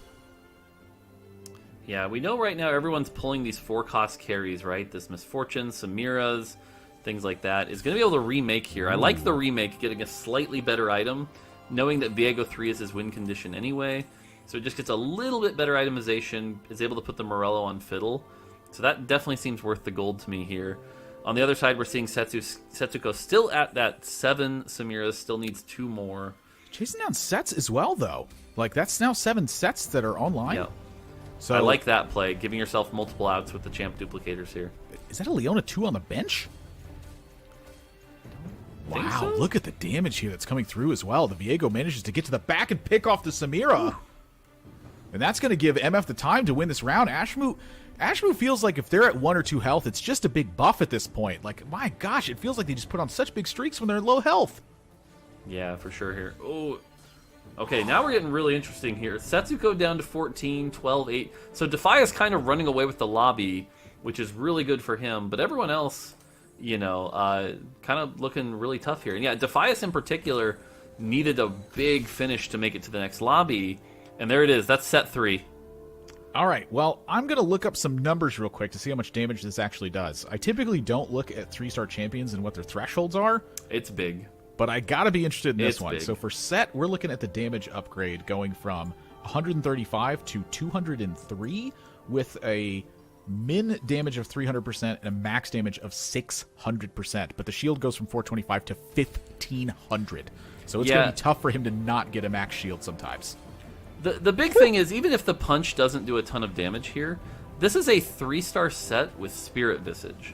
That giant shield, that time to heal, is just going to make it so difficult to deal with. And every time that shield drops, he just generates enough mana from taking damage and casts again. This is going to come down to Setsuko versus Defias, and Defias is going to need a big hit to save this. So for Setsuko, who is also near the top with Kivix, this is the kind of finish you want to secure that possible first place here. Yeah. Ripple goes out, unfortunately. It's going to put him right on the line at 24, so we'll have to see if he can go, but hopefully maybe get a few more qualifier points as well. Ashmu doing okay here, so Mike for Mike doing a pretty good job playing spoiler. Indeed. Like, my heart goes to the Ripple Overdrive right now. A 4-point finish here with that spot feels like a heartbreaker to me. But, you know, it's what you got to go with here. And Mike for Mike has pieced together a strong board. Defias is starting to really flush this out, where it's just so much that's on board. It's going to be difficult to overcome. Mike for Mike, Just decent one angle. punch. Yeah, it's just, how do you get through this? Just this monster of a set right now. Like, it feels like it all relates to like the execution of the ace at that point. It's not there, though. Yep. Mike for Mike out in third. Setsuko versus Defias. Setsuko is going to need some massive wins to pick this one up as a first-place finish, but he is safe in terms of qualification right now. This is at least 7 points he's getting, which would bring him up to 30. But you're looking at the future lobbies as well. I think Setsuko piloted this line excellently. I think he had strong recognition of everywhere it needed to go. He explored all the different outs he had, and this is where he landed on the set being the ticket to 9. And then go from there. Yeah, Setsuko is kind of the clear favorite in this matchup, but the one thing that's a bit of a wild card here is that's still a set, or excuse me, a Zed that comes into the back line. If the Zed can kill everything else, the set 3 will still have trouble killing that Zed. And so, there is a possibility for Setsuko to lose. It's not a big one, but it is possible. Being able to catch the Z3. Maybe the Oxforce get in the way, but does get on the Samira right away. That's a big so deal. This is what we're talking about. Zed's just going to clean up the entire back line. But the question is, it's still going to be tough for Zed to get through this set 3. Okay, So- what Belveth, you got to make a choice here. I get that that's the Edge of Night, but the laser core difference here too. The shield is just so these shields are much. so big, and that's the thing. Like I said, that it's possible, but it's still really hard. Wow. Setsuko might have locked this in if there's something that can't be upgraded to Defias' side of the board. Yeah. Like Now, that may be a lock. Now, the one thing to note here is this is probably a win by 1 or 2 units every fight, and Defias has a lot of health to work with here. And you see 6 Zeds on the bench. A Z3 is definitely a big win condition. if I'm Setsuko, you need to be holding every single Zed, try to minimize those chances, because Defias has a lot of turns to make this come online. Still has that champion duplicator, so it's not that unlikely for Defias to hit the Z3, and the Z3, I think, can turn this around. Also, to be paying attention to Thieves' Gloves here, too. We saw that Zephyr come online on Defias' side. You know, you do not want to get your frontline Zephyr in a spot like this. That's why we saw Setsuko paying attention to the slight positioning differences at the end. In this fight, the Samira stayed alive, so that's a blowout win on Setsuko's side, despite the fact that it is just a couple of units that you're winning with. So now Setsuko is streaking, and I feel like the eyes are on Defias. Can he put together a unit strong enough to overcome this 3-star set? Yeah, and I kind of like the play here of hoard as much gold as you can, lose maybe one more round, and then roll it all down to try to hit the Zed. It's a bit of a risky play, but it is kind of the only way you get that extra point. And you never know. Again, Defias right now sitting at 17 points. Every point matters, right? If that cutoff ends up at like 24 and a tiebreaker matters, a first is going to be huge here. So Defias, this matters a lot here. And so playing to that possible out to get that first place, I think is definitely the right play here. Already seeing Setsuko play the spoiler here as well. Grabs a Zed. Absolutely what he needs to be doing. Oh, another Zed. Oof. Wow. That cuts the chances by quite a bit. So now I look at Defias' spot. Is there another angle you could go with this? I don't think so. I think looking at this, like, there's nothing else that's even remotely close enough. You just need 2 more Zeds. I feel like you have to roll it. So I think Defias is looking at this saying, you know what, I have the time. Let's play the Zephyr spoiler here on the Anvil.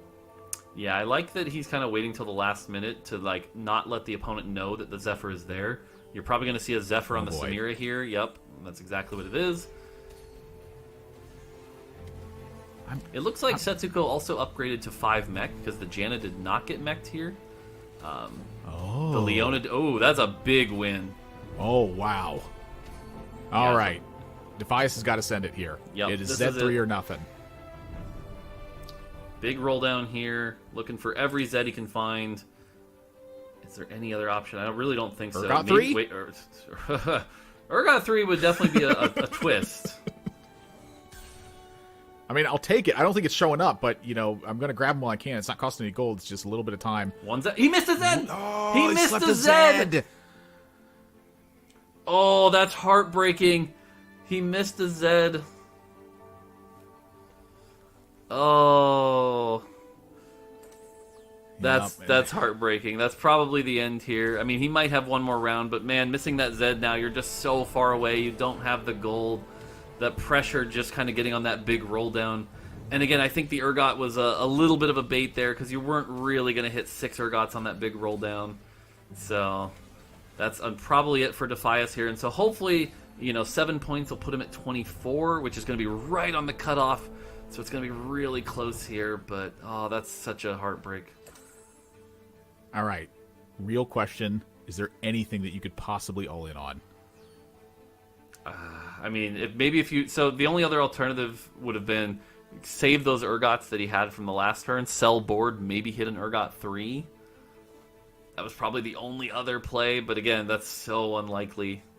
So I'm curious about the Zephyr here too. Like, should you have been targeting the front line down with the Zephyr? It's, you know, at this point, it's feeling to me like Setsuko's got this locked away, and that there's just not a realistic way to overcome this. I'm just trying to look at all the angles and see, is there anything here that you could have done? Because this is, you look at this board and you're like, wow, this is second place, and it's like, yeah, you are against the set 3. Yep. Now the Zed was online in the back, but there's still just too much damage behind this, I think, to get out of this spot. Like, Aphelios is still trucking here.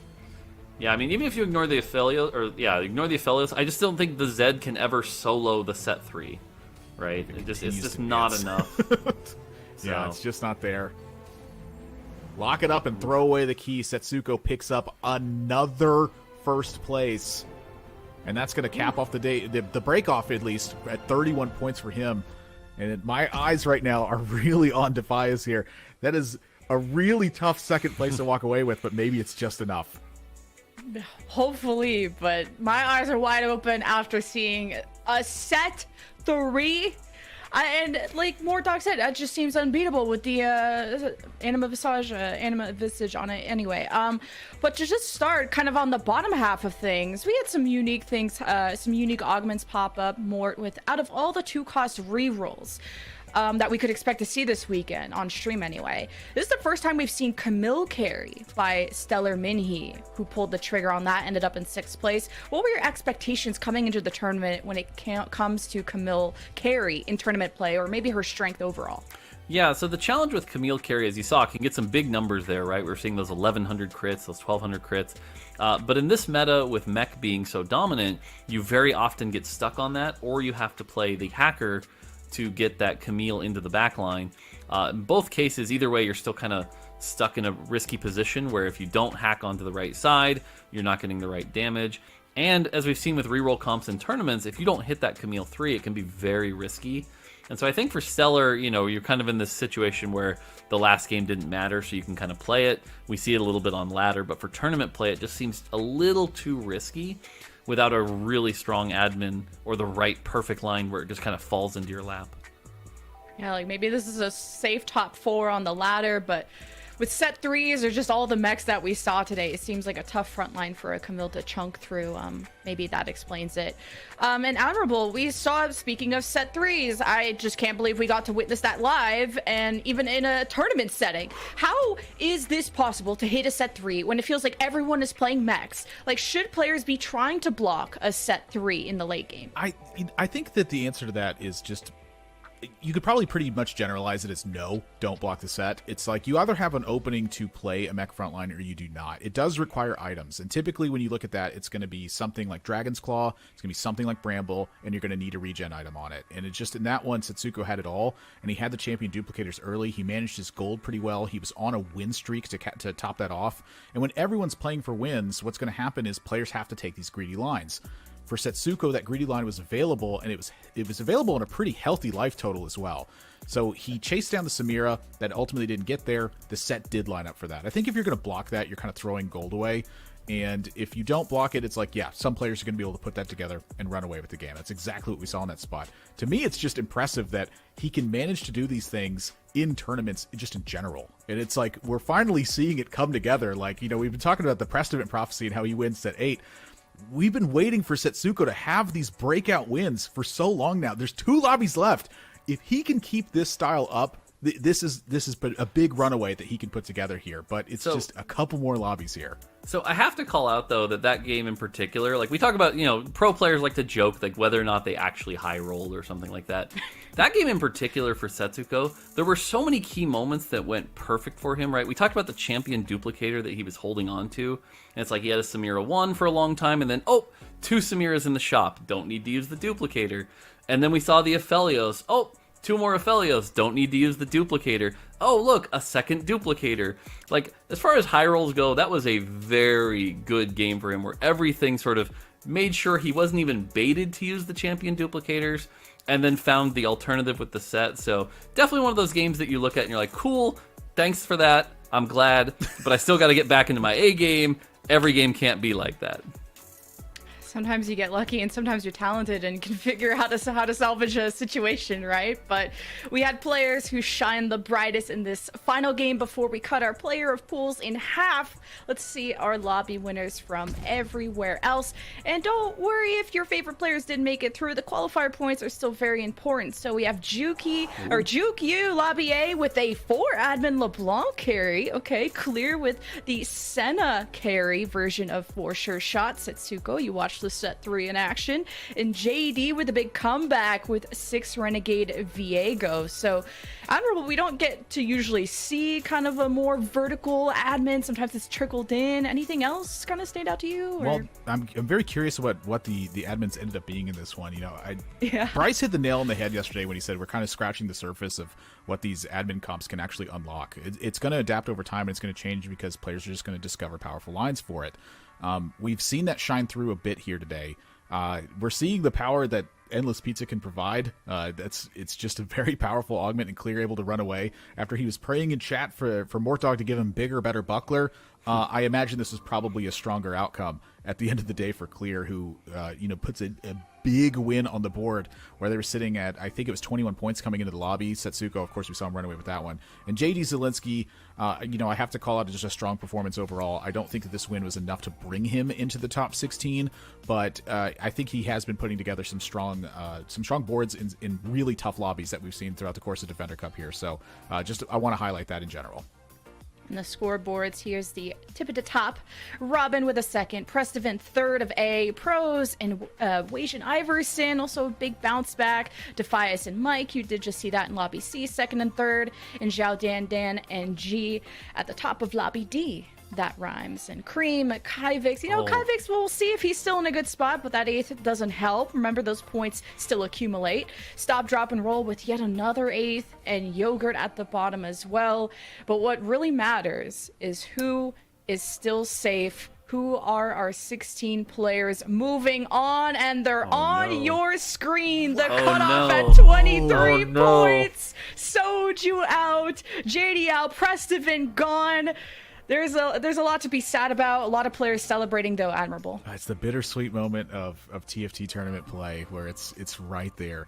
23 points was ultimately the cutoff, but it was a bit harder of a cutoff than it was. Tiebreakers coming into play here for 2 players being eliminated from that spot. Prestevin is gonna have to wait for the future results. As Bryce had said, the prophecy is that he wins set 8, doesn't win right now. And Ramblin', he had to scrap together the biggest finish that you could possibly have.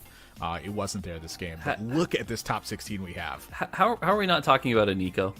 Yeah, how are we not talking about a Nico and the Come on, curse? I didn't want to. This is like technically our fault. Every time, every tournament it happens. Whoever goes first, like, you kind of want to get second the day before. I'm just saying. Oh, that's heartbreaking too by the tiebreaker. That's the thing that's jumping out to me. But yeah, moving forward, like you said, there's a lot of really good players in here, and so Setsuko, Dan, Cottontail, Pros looking real strong right now. This has been just a tight race, and even just that, it's just one game to kind of change your odds. And now we go into 16 players playing a 6th game, and then we go down to the final 8. So now if you're at the bottom, remember all these points still count, so if you're at the bottom of the 16, only the 8 make it through to game 7. You have to turn everything around, Admirable. It's do or die. Yeah, and so the lobby we're going to be focused on is Lobby B, which is going to have Setsuko, Cottontail, Robin, and Clear, who are sitting at 29 plus, and Kyvix, Dish Soap, Device, and Pitsy, which is 26 to 24 points for Kyvix and Dish Soap, and then Defias and Pitsy, respectively. So Kyvix through Pitsy needs a pretty big win here, I think, to be finding themselves eligible for another advancement. But if you're sitting in Clear or Robin's or Cottontail's or Setsuko spot, this suddenly now becomes a very interesting thing where players are going to be chasing down first place finishes to try to advance. How do you adapt that to the way the lobby's going to play out? A lot of times you're going to play for comfort at that point. You're going to take high risks, but it's tough to really draw that into context without scoping over everything and finding where your position fits in context with that. And this is why the tournament play for me is so interesting, is because it changes the way the entire game is played, because it's a rippling effect from the bottom player to the top player, or inverse that. So I am curious about how this is going to get played out. For a player like Robin, it draws a bit of attention for me because Robin's a player that likes to print these top 4 finishes. For a player like Clear or Setsuko, these are like 1st or 8th play styles that we are seeing come to fruition in this event. So I feel like for them, it's a bit more comfortable than if you're in Robin's position. Mm-hmm. And more kind of final thoughts, we'll be swapping up casters for game 6. Or no, we're actually going to keep you guys. I actually like you that much. We're going to stay one more. one more. You can that. keep your job for for now. But final thoughts in terms of if you didn't qualify to this top 16, there's still Mecha Cup, there's still Corrupted Cup. You can still qualify through qualifier points. So it's a long journey for these players, right? Yeah, there's still a lot of opportunities, and again, the qualifier points are big, right? So, like, I'm going to pick on a Nico a little bit here, right? You didn't quite make it, but you get the qualifier points, and so the odds that you're still going to make it for the rest of the big tournaments are still pretty high, as long as you keep performing at this caliber, so you can't walk away from it defeated. There's just that little bit of, like, I was just right on the edge. We always talk about, is it more painful to go 132nd or 23rd here, or 24th or whatever. And so, like, there's got to be that little bit of just rough stuff. But again, dust it off, pick yourself back up, keep going. And a lot of these players that did well, we talked about Soju and Nico, Ramblin, etc., Prestivan, plus everyone else in the pack. I think they'll do just fine. They'll pick it right back up. And we've seen that one tournament doesn't dictate everything. That's kind of the point of having all these extra tournaments. And so I'm not too worried for these players. A lot of these players have shown consistency across sets. But yeah, like I said, now we've got 16, and so it'll see who can do it here. And I'm kind of excited because there's a lot of new names in this top 16. Yeah, absolutely. And we'll get a chance to talk with them about them after the break coming up. And also in a month from now in Corrupted Cup, it could be a whole different meta where some players might be even better, maybe even worse after this tournament. And it's going to be exciting. You guys are on the right channel to find everything. We're going to throw it to a break. When we get back, our top 16 will face off for the final 8 spots, and you won't want to miss it.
From 160 players at the start of Defender Cup, we're left with only 16 heroes. And after this Game 6, we're cutting them all down to 8. Warthog, I mean, the stakes don't get any higher than this. Yeah, this is where this format gets kind of interesting, right? Because you only have one game to turn it around. So all your past performance still matters, you know. And so for people who are at the bottom of the 16, it's going to be tough, maybe even impossible. So you've got to come out swinging. One game is not a lot for a big cutoff like this. Meanwhile, at the top, we have a really close race, right? 32, 31, 31, 30, 30. Knowing that you're probably going to play a second game after. Again, every point matters. And so we've seen this before in various tournaments across the board, that these kind of split decisions are going to matter a lot, right? The difference between a fourth and a third can make a massive difference to the outcome here. And this is a tight race with still a lot of people in it. I look at people like Robin or even Clear at that 30-29 range, and it's like they could still win the tournament. And so right now my eyes are on that top 7 especially, but maybe a miracle comeback from somebody like Dish Soap if he can pull like another 1-2 like he did at the end. That could be a big swing also. And so I don't know, I get really hyped where it's like all these standings can change, anything can happen, and so a lot going on riding on what happens in this game. Yeah, I'm very much looking for the Ricky Bobby performances here. If you're out first, you're last. And again, how does that change the scope of it? And it's going to be really interesting in this last one. You know, we're estimating that the cutoff looks like it's going to be like about 31 points. It could be 32. But that is going to be very dependent on how this goes. You know, if it's weighted and players like Setsuko and Cottontail are picking up first and second, meanwhile like Defias and Pitsy are picking up 7th and 8th, that greatly changes the scope of how that cutoff could work. So that's where our eyes are at. Well, my eyes are going to be on set 3 Suko, because we're going into his lobby. How many first places can he get? It's a catch 'em all. Game 6, who are we sending to the top 8? We're going to find out pretty soon. It's one lobby and then another lobby that's taking place. It could be side by side. And Mortog, we've been seeing some massively different performances in some of these lobbies. We've been seeing, players knocked off by, half of them at the Stage 5 carousel. We've been seeing every player live to the Stage 5 carousel. Just so many different things can influence those. I'm really hoping that we get somehow a prismatic lobby. I don't know if everyone shares that sentiment, but a prismatic lobby here would be very fun. I'm down for a triple prismatic here. That sounds pretty fun. 1%.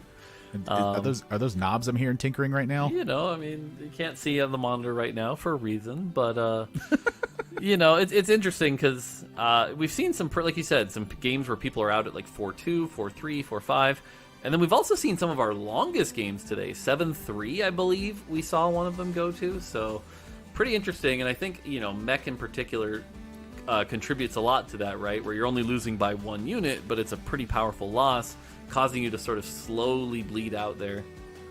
Cottontail going to hang on to a lot of stuff here, trying to collect something and piece together some 2-star looking stuff. Seeing a Yasuo and an Ezreal in the shop, and Ezreal standing alongside next to Kale.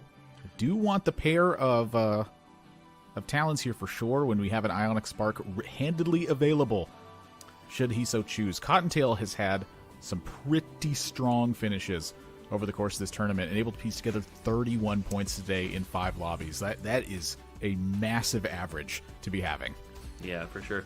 By the way, you can tell we're different players because I'm looking at that Ezreal and I'm going, that's underground. Oh my, what the? That's 6 talons. 4 talons in the shop. That's 6 talons. I guess Cottontail is just that talented. Yep, I went there.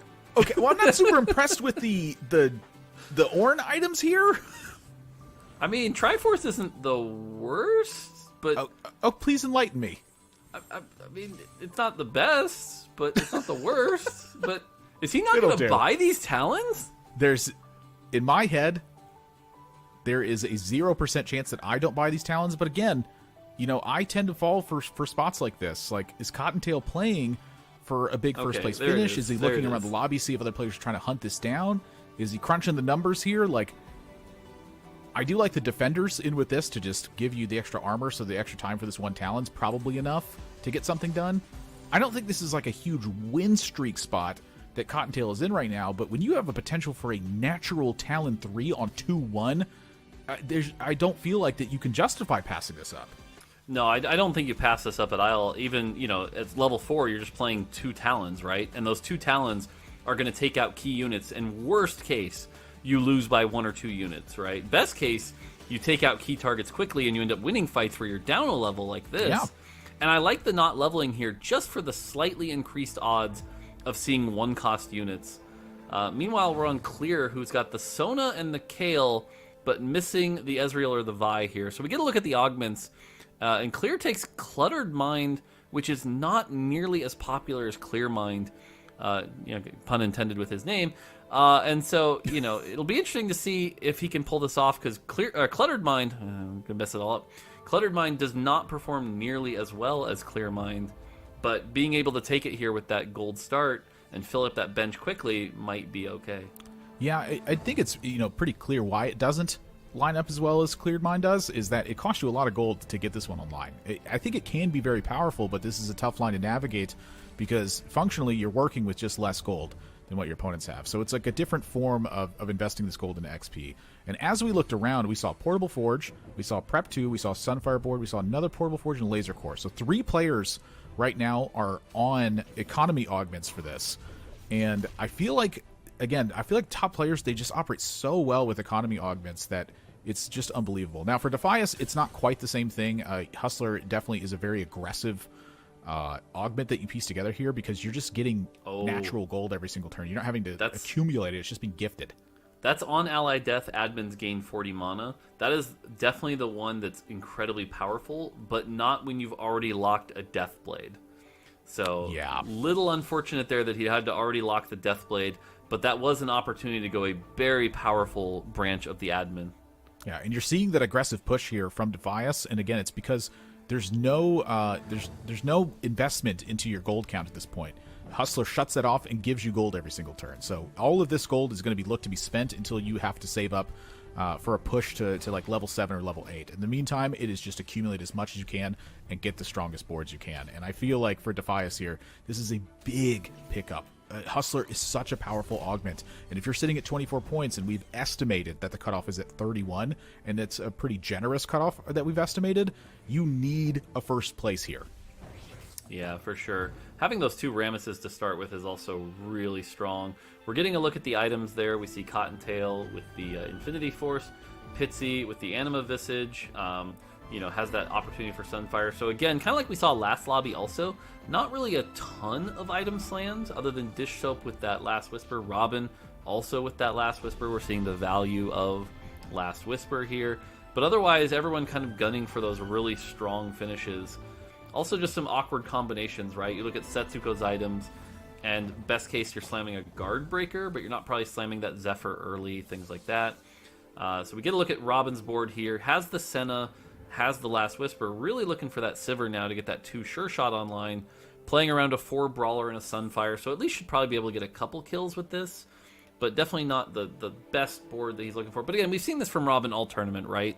The ability to translate these kind of unconventional boards into strong starts, strong early games, that then can coast him into either a strong finish later in the top 4. So it's just, for me, it's one of the easiest highlighted players that I have ever seen in, I mean, God goodness, how many years of it now has been following competitive strategy games? I'm looking at like 2 decades of this now. His fundamental play is just unreal strong. I feel like he just never makes bad decisions unless I'm watching him crank tilted, end game stuff on ladder when he's 10 hours into streaming or something like that. Other than that, he just plays really well. Like even with the Shiv Slam here, he's like, I just want some damage. Like just again, Prince top 4s because he understands like the power of items, the power of positions. And it feels like this is never going away. Gets a win here against Defias as well in that spot. Like, big front line, big damage. Enough to get it done. We've seen this a lot from the Laser Core comp because you have some of the physical damage from people like Ashe, Senna, and Zed, but you've also got the magical damage from the drones. And so slamming the Shiv and the Last Whisper is giving you both versions of the Shred. And so that's allowing you to do a lot of extra damage. And so it's been a pretty popular item combination if you're playing this Laser Core line, which we've seen Robin play quite a bit of this tournament. Yeah. And then again, just even on this spot here to recognize it's like, no, it's not the Neela. I get free gold plus a Sure Shot in play if I just sell these other 2 units guaranteed, and I get to hang on to a potential upgrade for level 6 on this one. And he does this in like a fraction of a second. This was a shrug. Like, oh yeah, that's good. Like I'm like looking at this, I'm like, wait, I think there's a way to get 20 gold here and get the. Yeah, He just makes it look easy. The Renekton doing a lot of work here, tanking a lot, and so is going to be able to win streak again. And we've seen this so much from Robin today. The thing I'm very curious to look at some point here is how many Talons does Cottontail have? Are we still at 6? Did we sell down to 3? Or what's going on there? Because that 2-1 start we know was just so crazy. So very curious to see. Defias, on the other hand, level 6 and losing. That is not where you want to be with that Hustler start. No, That's 8 Talons. Wow, 8 Talons, and this has been 0 rolls that we've seen from Cottontail. Yeah. You talked about wins falling into players' lap, Sport. This is like, I think, one of the more rare ones that occurs, just like a natural 3-star unit showing up. Yeah, this one's tricky because on the one hand, obviously a Talon 3 falling into your lap, it's huge. No argument, right? On the other hand, it may bait you into playing some items that are going to get stuck on this Talon that aren't going to be able to carry you in the end game state. And so it'll be really interesting to see, like, this might be a strong 4th or 3rd place finish, but especially without the hero augment, I'm not sure that this Talon, even if he hits it naturally, will really be that dominating finish. Boy. But although these are some good Viego items possibly here. This is a pretty interesting spot here from Cottontail spot too. So I mean, I think it's again difficult to not justify this roll here, but this does have a pretty low floor if you end up missing the entire way through. Like, how much gold are you willing to pour into this? I think that usually the best play from here is to kind of double down when you're missing and just go, well, I'm going to keep going. That does typically hold one of the stronger outcomes. So this was a ton of gold that got spent on this, but I don't think that Cottontail is really sweating from a spot like this. We've looked at tiers and kind of figured out how to put these together in a lot of the Renegade compositions. Tier kind of looks like half of a chalice in a lot of these spots. Redemption, I don't think is going to be a bad play from here at all, and your options are still open. I don't think you're commit to a line just yet, and your board is strong. Like, we're looking, Cottontail's on 4, and he is contesting a player as strong as Dish Soap was, who was able to defeat a level 6 board in the last round. Yeah, unfortunately, I think he might actually still... This is going to be really close. It's going to come down to an overtime slam. That Redemption doing a lot of work here. Misses the overtime slam here, so I think Wukong's going to barely win this. Oh, Oxforce. We love Oxforce. Getting the proc there, keeping Cottontail alive. Yeah, I think Cottontail's a little sad at how much he had to roll down here, but... Oh, we get a 2-2-2. That is good news for Cottontail, though. No one's going to spike too hard. Is able to get the Annie, which is extra AP for his team.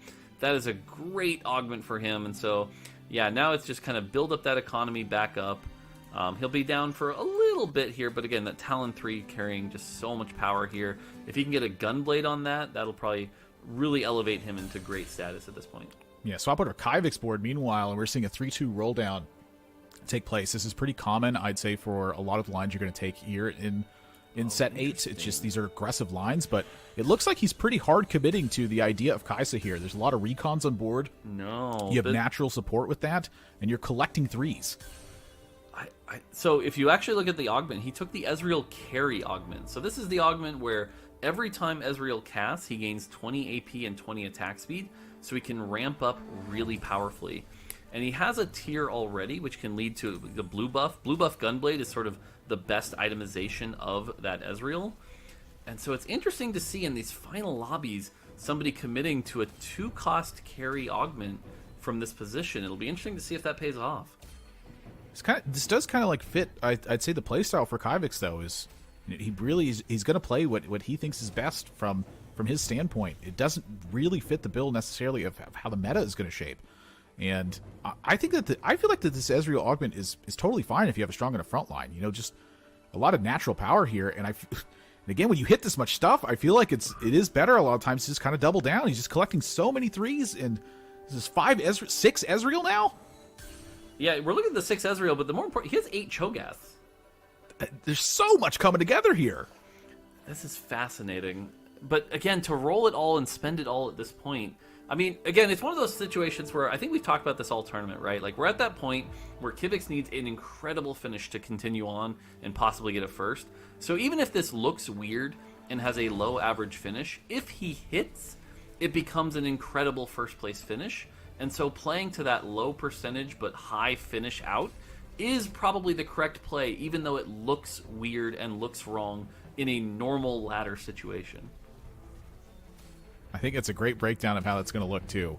And again, just when you power up a board this much, it is going to pressure other players in the lobby at times. For Dish Soap, I think he's chilling. I think if you're in Robin spot, Cocktail spot, you're chilling. If he faces up against Clear or Pitsy, suddenly this is like one of the worst boards that they can run into at that point. So that's something you have to keep your eye on too, is how this effect is going to change through the rest of the lobby. Right now, I don't think Kivix has had like some slam dunk matchups that are going to have those high impacts just yet. And he is going to chase down the blue buff, I believe. Yep, I think it's the Indeed. tier for the blue buff for the Ezreal. Move the Gunblade over from the Kai'Sa. He already has the spare Kai'Sa, so he can swap that over. He's getting the 4 recon spell crit, so every one of those spells is going to crit. It's going to heal, keep those threats alive on the front line. And again, if you can pull this comp off, it is very powerful. It also ramps up and can take down things like a set, but you have to hit it. And again, I think he's playing to that out, which looks really odd to spend all that gold, but I think for this tournament and this position, it is absolutely the right call. We're seeing the Cluttered Mind kind of come into effect here as well from Clear side of the board. Collected a lot of ones on the bench to start cranking this XP passively. An Urgot shows up, and that is going to immediately change the view that he's having, but he's going to continue to roll and try to find the pieces that make this fit together. And so slowly starting to pick up some mech stuff here. I think that Clear does have an opening to this, but the health total here has really got me worried right now. You know, you have half a Dragon's Claw, you have a Rod and a Tear floating around. To me, it's pretty clear what you want these items to become. You're going to want a Dragon's Claw, you're going to want a Redemption, you're going to want to put mech online. So this is a pretty tricky spot where his board, I feel like, is just not powerful enough to really keep this going, and this is kind of the gold difference that gets made there. You know, if you're missing and you're collecting a bunch of gold on your bench, you're going to be taking some pretty heavy hits. Yeah, unfortunately for Clear, I think that roll down was exactly not what he was looking for. A bunch of threats, no real 2-stars, nothing to really carry him through. And so losing after a big roll down like that puts him in a very awkward situation where 22 health at 3-5. This could be one of the earliest knockouts we've seen, because we've seen 4-2 in this tournament, but we haven't seen earlier than that. And so, you know, kind of invested in this Endless Pizza with Sivir, but without anything to back it up. And now he's stuck with this full bench that he can't really roll down. It's just really not the position he wants to be in. This is, I wouldn't say call this like an uncommon line from Clear side, though. Again, he tends to play very aggressively with his life total early on and then put it together with very powerful boards. But like you said, this roll down this was not it. So how does he recover from this spot? Like, is he completely shackled to the idea of what his rolls are gonna piece together now? Yeah, this feels like banking into the Endless Pizza. And on the other side, you see the mech with that spirit, or the Anima Visage. So going to be really hard to take down. Just not a lot of damage right now to counter that. Is able to get some gold out of the Urgot, which is a little nice. And thankfully, Pitsy doesn't have much in the line of damage. So might be able to win this fight and at least preserve some health here. Does Pitsy have any damage on the board? No? Like at a Gangplank?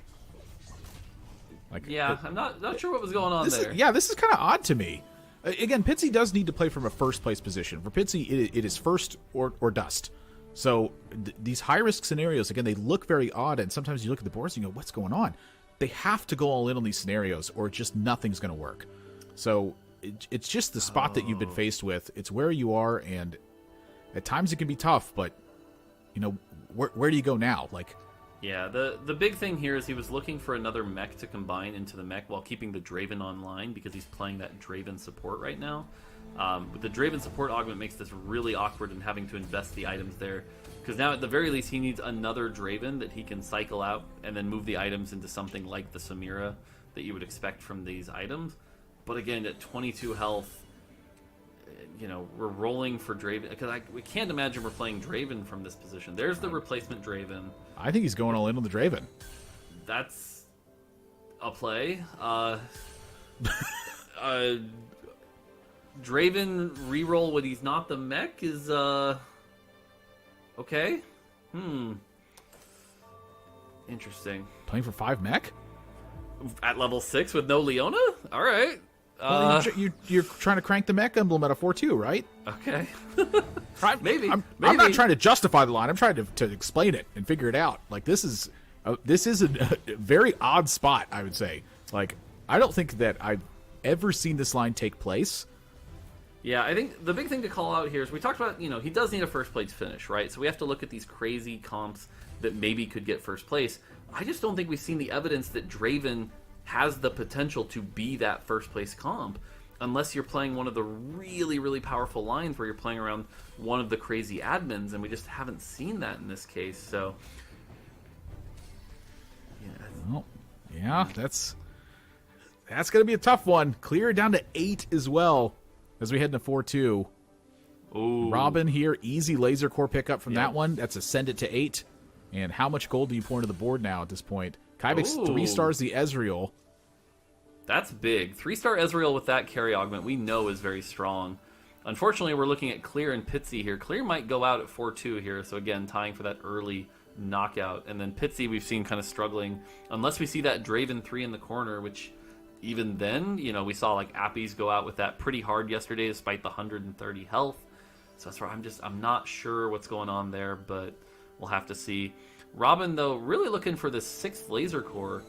Ooh. Yeah, that's definitely over the Rammus there. Oh, yeah, the 6th laser core. That is the pickup here, isn't it? Yeah, yeah, you're like hunting down a Sejuani. Yeah, you need the Sejuani or at least an Ashe or something. Being stuck in this position is definitely not ideal. Clear ended up finding Celestial Blessing to kind of support this angle a bit. You have a bit of natural healing from the Samir in the back line. She's not going to just die to little splashes taking place over and over again. Front line's looking pretty strong, and hopefully Urgot's going to keep printing gold, but Samira gets targeted at the end there. Oh, no. That's it, I think. It's either by Oh, one. no. Yeah, that's it. Wow, Clear getting knocked out pretty hard at 8, and we can see Kyvix's board kind of come into place. But I'll tell you what, if there's one thing that can kind of counteract this, maybe it's just a heavy frontline carry that you can't get through. Yeah, Pitsy managing to put together a 2-star set at level 6, hits the 3-star Malphite, but not the Draven. This is such an interesting position here. Doesn't even have supers in right now. So, I don't know. We're on the same wavelength here. Like this is bizarre to say the least. I mean, if you hit the Draven 3, and if you're able to level the 7, maybe. But yeah, with Clear, Clear all the way. Clear was at 29 points, getting 8th here. That's really rough. He may not make it to the next lobby because of that finish. Yeah, I mean, I think Clear was looking for the slam dunk win, and it just didn't quite come together. Cluttered Mind, again, it's a difficult one to navigate. Where's Draven? It does have a low typical finish. I think that it got swept off the board. Somehow, did he miss position for like a mech difference here? I don't know. Where's Draven? Well, there's one on the bench. Well, enjoying the view. Set may be able to clean this up, showing the power of that Spirit Visage, but so is able to live. Okay. How did this beat that board? I don't. I mean, 2-star set, very powerful. Whew. I feel somewhat lost. For Kyvix now, I feel like it's just picking up more damage at this point. So a 5 gold with a rod on your carry Ezreal, I think is definitely a great pickup from here. Robin going to chase down more damage as well, and Setsuko. Yeah. Interesting spot.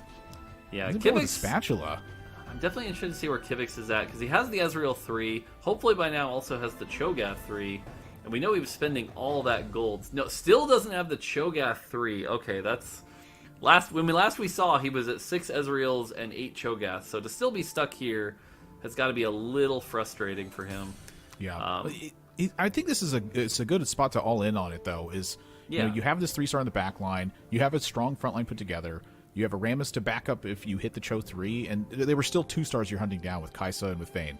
So I think that Kyvix made the right call here on the goal in. Pitsy we see hits the Draven 3 on the right side. But I feel like that something here is missing from this spot, and honestly it could just be that the other boards are so powerful because everyone's hitting a weird angle of power. Yeah, I think the big thing with this board is you need time for this Ezreal to ramp up. And anytime that Cho'Gath and Rammus frontline gets knocked out quick, it doesn't ramp up. But now, like in this case, this Ezreal has ramped up. It's getting a lot of casts, and so it should be fine to be able to win this here. You see those big crits at the end. This is honestly a case where I wonder if the best third item here is another Gunblade, just to keep the Ezreal alive and keep your Cho'Gath alive. Meanwhile, in Mech Punches Mech for a Thailand... oh, Drake. Hitsy not out, but I feel like I mean, hits a Pitsy's Draven board 3. is fascinating to me. At the very least, like, can Pitsy get to 7 at all? Like, is there any potential for that? I mean, the fact that Because he hit we're the missing Draven 3, supers on the board. Yeah. Whew. It's fascinating. Yeah. All right. This is a very strong augment, I think, but like you mentioned, it just needs time to get online. If you don't have that time, that's really where this composition struggles the most. Right, and I feel like if the Cho'Gath 3 came online, he would get that time, right? The 2 Ramesses, I like this play. It's doing a lot of AoE knockback here. Pitsy is just a little bit of gold off of... And he had to sell the Gangplank.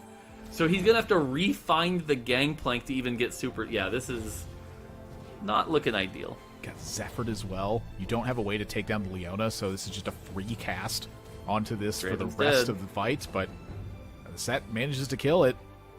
Yeah, this Is might... Set winning these fights? Hang on a second. Yeah, Set might win this. I think Set wins this. This is highlighted by the first aid kit, plus the Visage, plus the Bramble, plus the... Like, everything's Yep. fitting the bill here. Yeah, the first aid kit in particular is a great call out here. First aid kit with Spirit Visage or the Anima Visage is just so much extra healing. Here comes the overtime it's damage missing. though, and nope, the overtime damage. The overtime damage, when it cuts down that healing, unfortunately, it spells the end for Set. And Pitsy definitely tried an interesting line here, but crashes out in 7th place, and that's going to be it for the tournament. Still top 16, top 10%. That's a great performance. Yeah, a very odd line to go all in on. I think the idea there was to go all in and hope to hit the mech emblem, and when it misses, you're like, it's just a shrug. Oh well, at that point. But an unusual line to say the least. It's probably not the call I'd say most players would make in a spot like that. But like you said, top 16. And so now as we move on, Kyvix on the brink next, and it's a pretty big gap between Kyvix and Defy sitting at 45. And that kind of just scales its way upwards at Cottontail sitting at 76. Like, no one looking like they're having blowout performances just yet.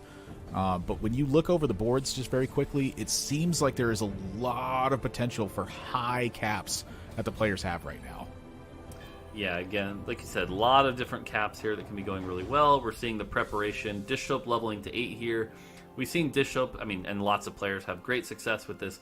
Has the Set frontline going, is trying to get the Samira online here, get the Sure Shot going, has 4 Sure Shot now. By having that Sure Shot heart, has a lot of extra power. Really just needs the Samira 2 to get this really capped, and then eventually the Aphelios to get that extra stun. But this is a pretty standard Sure Shot version of the board. Not quite as powerful as the 4 Ace version, but a pretty close second. Yeah, it shares like the same style of play where it's buy time for your front line. Buy time for your back line, and then let that damage kind of naturally come through. The aces are executing units, so when you have wins, you tend to have bigger wins. The Sure Shot, though, if they live for long enough, I think that they can pretty easily close this out. I'd say the backline items aren't ideal here for Dish Soap. We're looking at Last Whisper and Hodge. But if you can't get through the set and you can't access the backline, Dish Soap's going to close out a lot of these rounds. So how do you overcome a spot like that if you're, say, in Robin's position, for instance? Is it solely reliant on the Zed to overcome that? Yeah. It's nice because we've seen Robin have a lot of success with this line. This is clearly his favored line this tournament, the Laser Core line. And I love this hero augment for this line. It gives the entire team a bunch of extra attack speed. He's got that Sunfire board to make sure there's anti-healing. The Zed with the Gunblade is going to be able to give himself and the team some extra healing.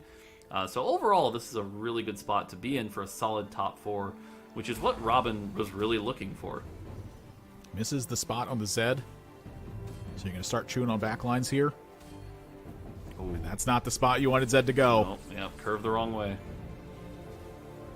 I think it's still a A win. lot of though. damage, though. Yeah, I was about to say, I think it's still a win. Wow, very nice. Whew.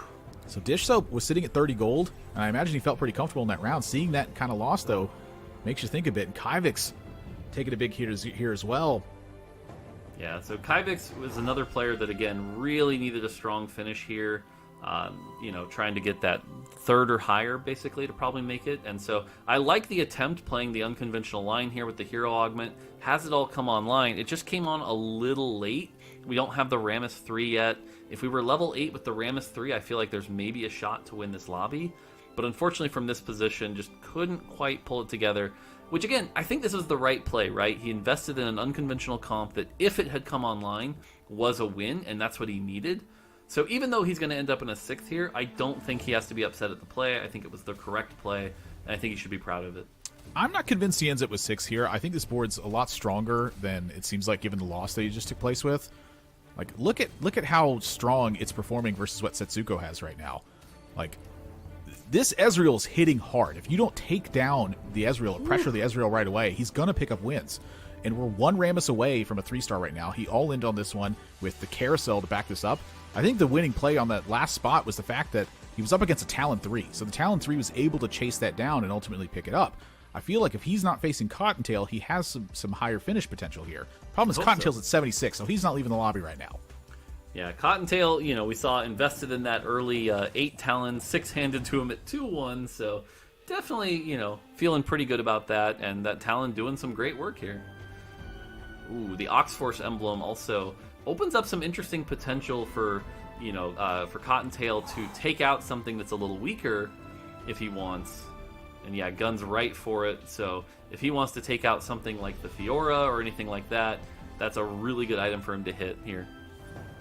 Bishop gets another Gunblade to support the line, and Robin again just trying to really put it together here. Gets a Laser Core emblem, and then all-ins the gold to get to 9 here. So your options are fairly limited. So he hit the Laser Core spat and has the Laser Core heart. This means it is possible for Robin to hit 9 Laser Core. He has to find a Mordekaiser and an Ashe, the Ashe being the tricky one here at level 9 now, but it is possible, and 9 Laser Core is a very large jump in power. Sacks a bit of attack speed in the back line. And again, Zed. It's not necessarily on the correct side. It kind of depends on where these end up jumping. Like, you see the Ezreal jumps toward the Zed in that spot. It is going to try to coast the outside of the board with just a one-shot. The guard breaker here on the Ezreal is just so much extra damage for this. So Robin going to 9 and losing to us at level 7 board, and that's kind of what I meant. I feel like Cottontail's matchup versus Kivix is the powerful one. I think that Kivix might be able to actually take down the rest of the players in the lobby, though. Yeah, it's possible. Finds the Aphelios here, gives a little bit of a spike. Has to play the LeBlanc for the hacker on the Zed here. If Robin goes out in 6th here, he'll still be fine to move on to the next lobby. He already had 30 points. Even a 6th here is still enough points to probably get him through. But again, if you're trying to win the tournament, that's not what you're looking for. You're looking for a solid... There's the Mordekaiser. But again, he needs the Ashe, I think it is here, so... Goodness. How often are you sitting at level 9 and going, oh, please give me an Ashe? Yeah. That feels like pretty rare to be encountering. So against Dish Soap here, I feel like this is all eyes on Set. Is that enough to get the job done? Mordekaiser, of course, cranking out a lot of damage here. Robin's looking like he is going to lose this round, maybe? Nope, I think the Zed cranks this one. I'm about to say, we saw last time the Zed do a lot of work here. Well, I think I'm totally incorrect. I take it back. No, you were right. Zed couldn't quite pull it off here. So Robin's basically down to 1 life now. It's not going to kill him. But yeah, we're seeing 3 players kind of struggle. And Cottontail's also starting to fall off a bit. Has lost 3 in a row here. So he'll need to spike up pretty hard as well. But thankfully, Cottontail has a lot of health to work with. Yeah. So for Kivix, I think the plan here is dodge Cottontail on the matchups.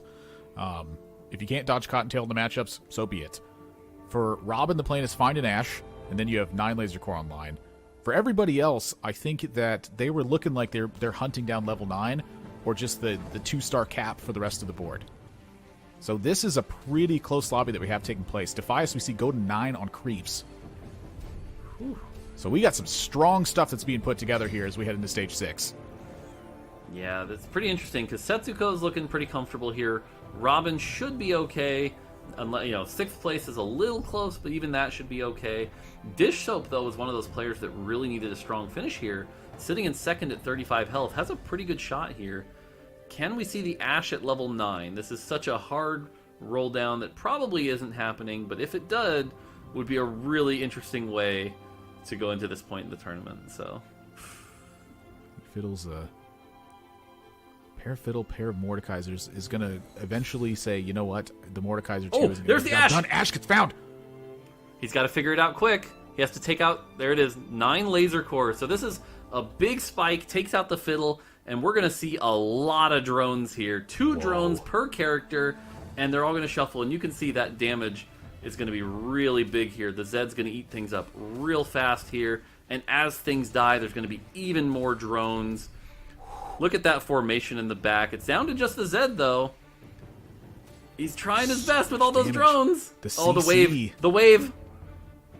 Oh my gosh, the drones! The drones! It's just so much damage! Kyvix gets knocked out. 6th place from Kyvix. From Kyvix, 5th place for Defias in that one. Robin squeezes out a top 4. Thank you, Ash, for showing up. I was about to say, how often do you find yourself going, at level 9, I really need an Ash to guarantee a top 4 in an incredibly important tournament? So, definitely pulled that off there. And we also see an 8 Ox Force here as well. So, 2 different chase traits battling it up here in our top 4. This is just wild stuff that's going on. You know, not the best Thieves' Gloves I've ever seen in my life from the back line. But 8 Ox Force is just on a whole other level. There's a Zephyr hitting the front line here as well. It picks up the Zed, and that's going to open up some time and some potential for this Talon to really get it done. And when you're trying to kill units that are attacking this fast and hitting this hard, things can get tough. And so it is up to the Zed and the Mordekaiser to close this one out. The CC from the Janna picking up that. Such a big hit to be delivered. Cottontail's board, when it wins, is going to win by a lot. Whew. That is crazy. So 8 Ox Force, 9 Laser Core. Wow. This is pretty incredible. I mean, this is just a tough spot to be in here. We're getting some updates from the admins here as well. Lemon Kiwi, do you have some updates for us?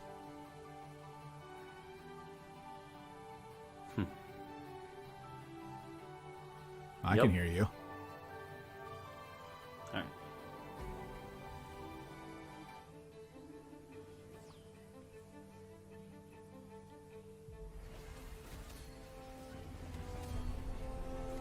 Whew. Okay, so we didn't have that online. That's my apologies for making that mistake. Dish Soap is going to need a 2nd place finish here in order to advance to the lobby. If he finishes 3rd, he will lose the tiebreaker. Must be 2nd, or it's not going to work. Oh, look at this final fight over here on the Robin side of things. It's the Talon versus the one unit that didn't have Laser Core, unfortunately. And so this Talon is just going to knock out Robin. So Robin goes out, Setsuko goes out, which means, unless I'm crazy, since we just talked about it, Dish Soap needed the 2nd to make it to the final lobby and got it. Wow. That is just, it is wild to see that. Honestly, it's pretty crazy to me that Robin goes 4th place with the strength of the board he had. It's crazy that Setsuko went 3rd place with the strength that was there as well. So this is just really tough boards. This is super capped on both sides right now. Yeah, we saw it last time they fought, though, that Cottontail took it down pretty easily with a well-placed Zephyr. So if he can pull that off again, that might be it. But at this point, what we're seeing is sort of Cottontail kind of pushing for that big win here, because he was already in 3rd, doing well. Dish Soap going to just barely make it into the final lobby, but is going to have to come back. And then Robin, you know, with that 30 points already, definitely going to make it. Setsuko is another one.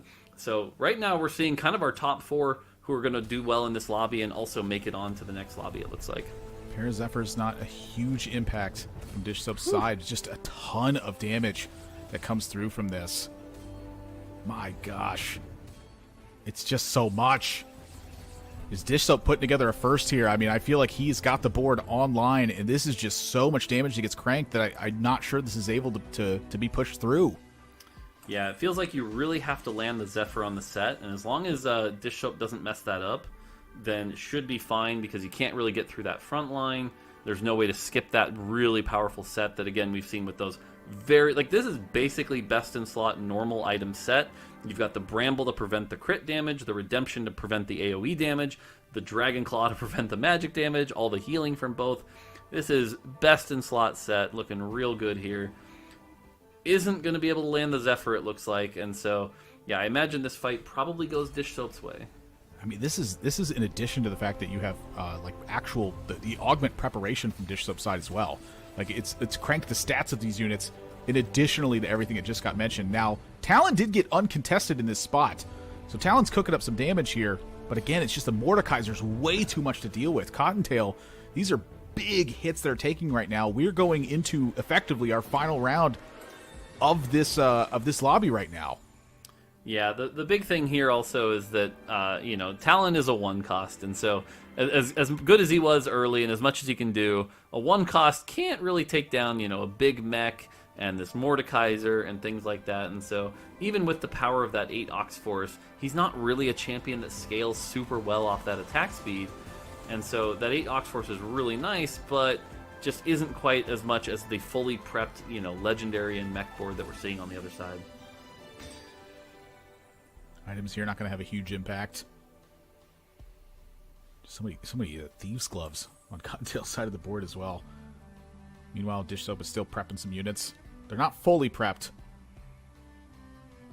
Yeah, so you're saying he's getting stronger. You're saying he's getting stronger. Yeah. Yes. It's just kind of the nature of Dish Soap's play as well. He's always going to play for something that tries to get stronger, it seems like.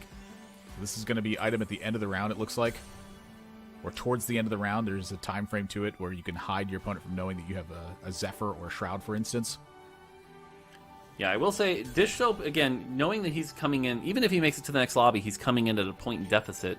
So he really is fighting for this first place here. And if he has any shot of winning the tournament, something like back-to-back first is the way he's going to do it. And yesterday, that's kind of how he got into today, right? He lost to Krugs and then went like 2-1-1 to make it to today. So maybe we're seeing a repeat of that Dish Soap miracle run here. Okay, Zephyr gets landed on the set this fight. So that is a bit of a difference. There was a blue buff picked up by Dish Soap, so we're getting a little bit more burn online early. The set is just barely getting in there right now, but the Talon's already gone. It's just way too much damage from Dish Soap's side. It was a nice idea to hope for this, but this is a blowout win from Dish Soap's side. Excellently put together, getting out of the way of augments early on, and then finding the way to scale this naturally. Just a brilliant win picked up by Dish Soap, and I feel like that is just a great summary of his play overall so far this set. It's just been a constant improvement of the board and great recognition of the spot he's in. Yeah, apologies for earlier. I forgot I was doing sign language to you, Admirable, so you couldn't hear me. You actually had to see what anyway.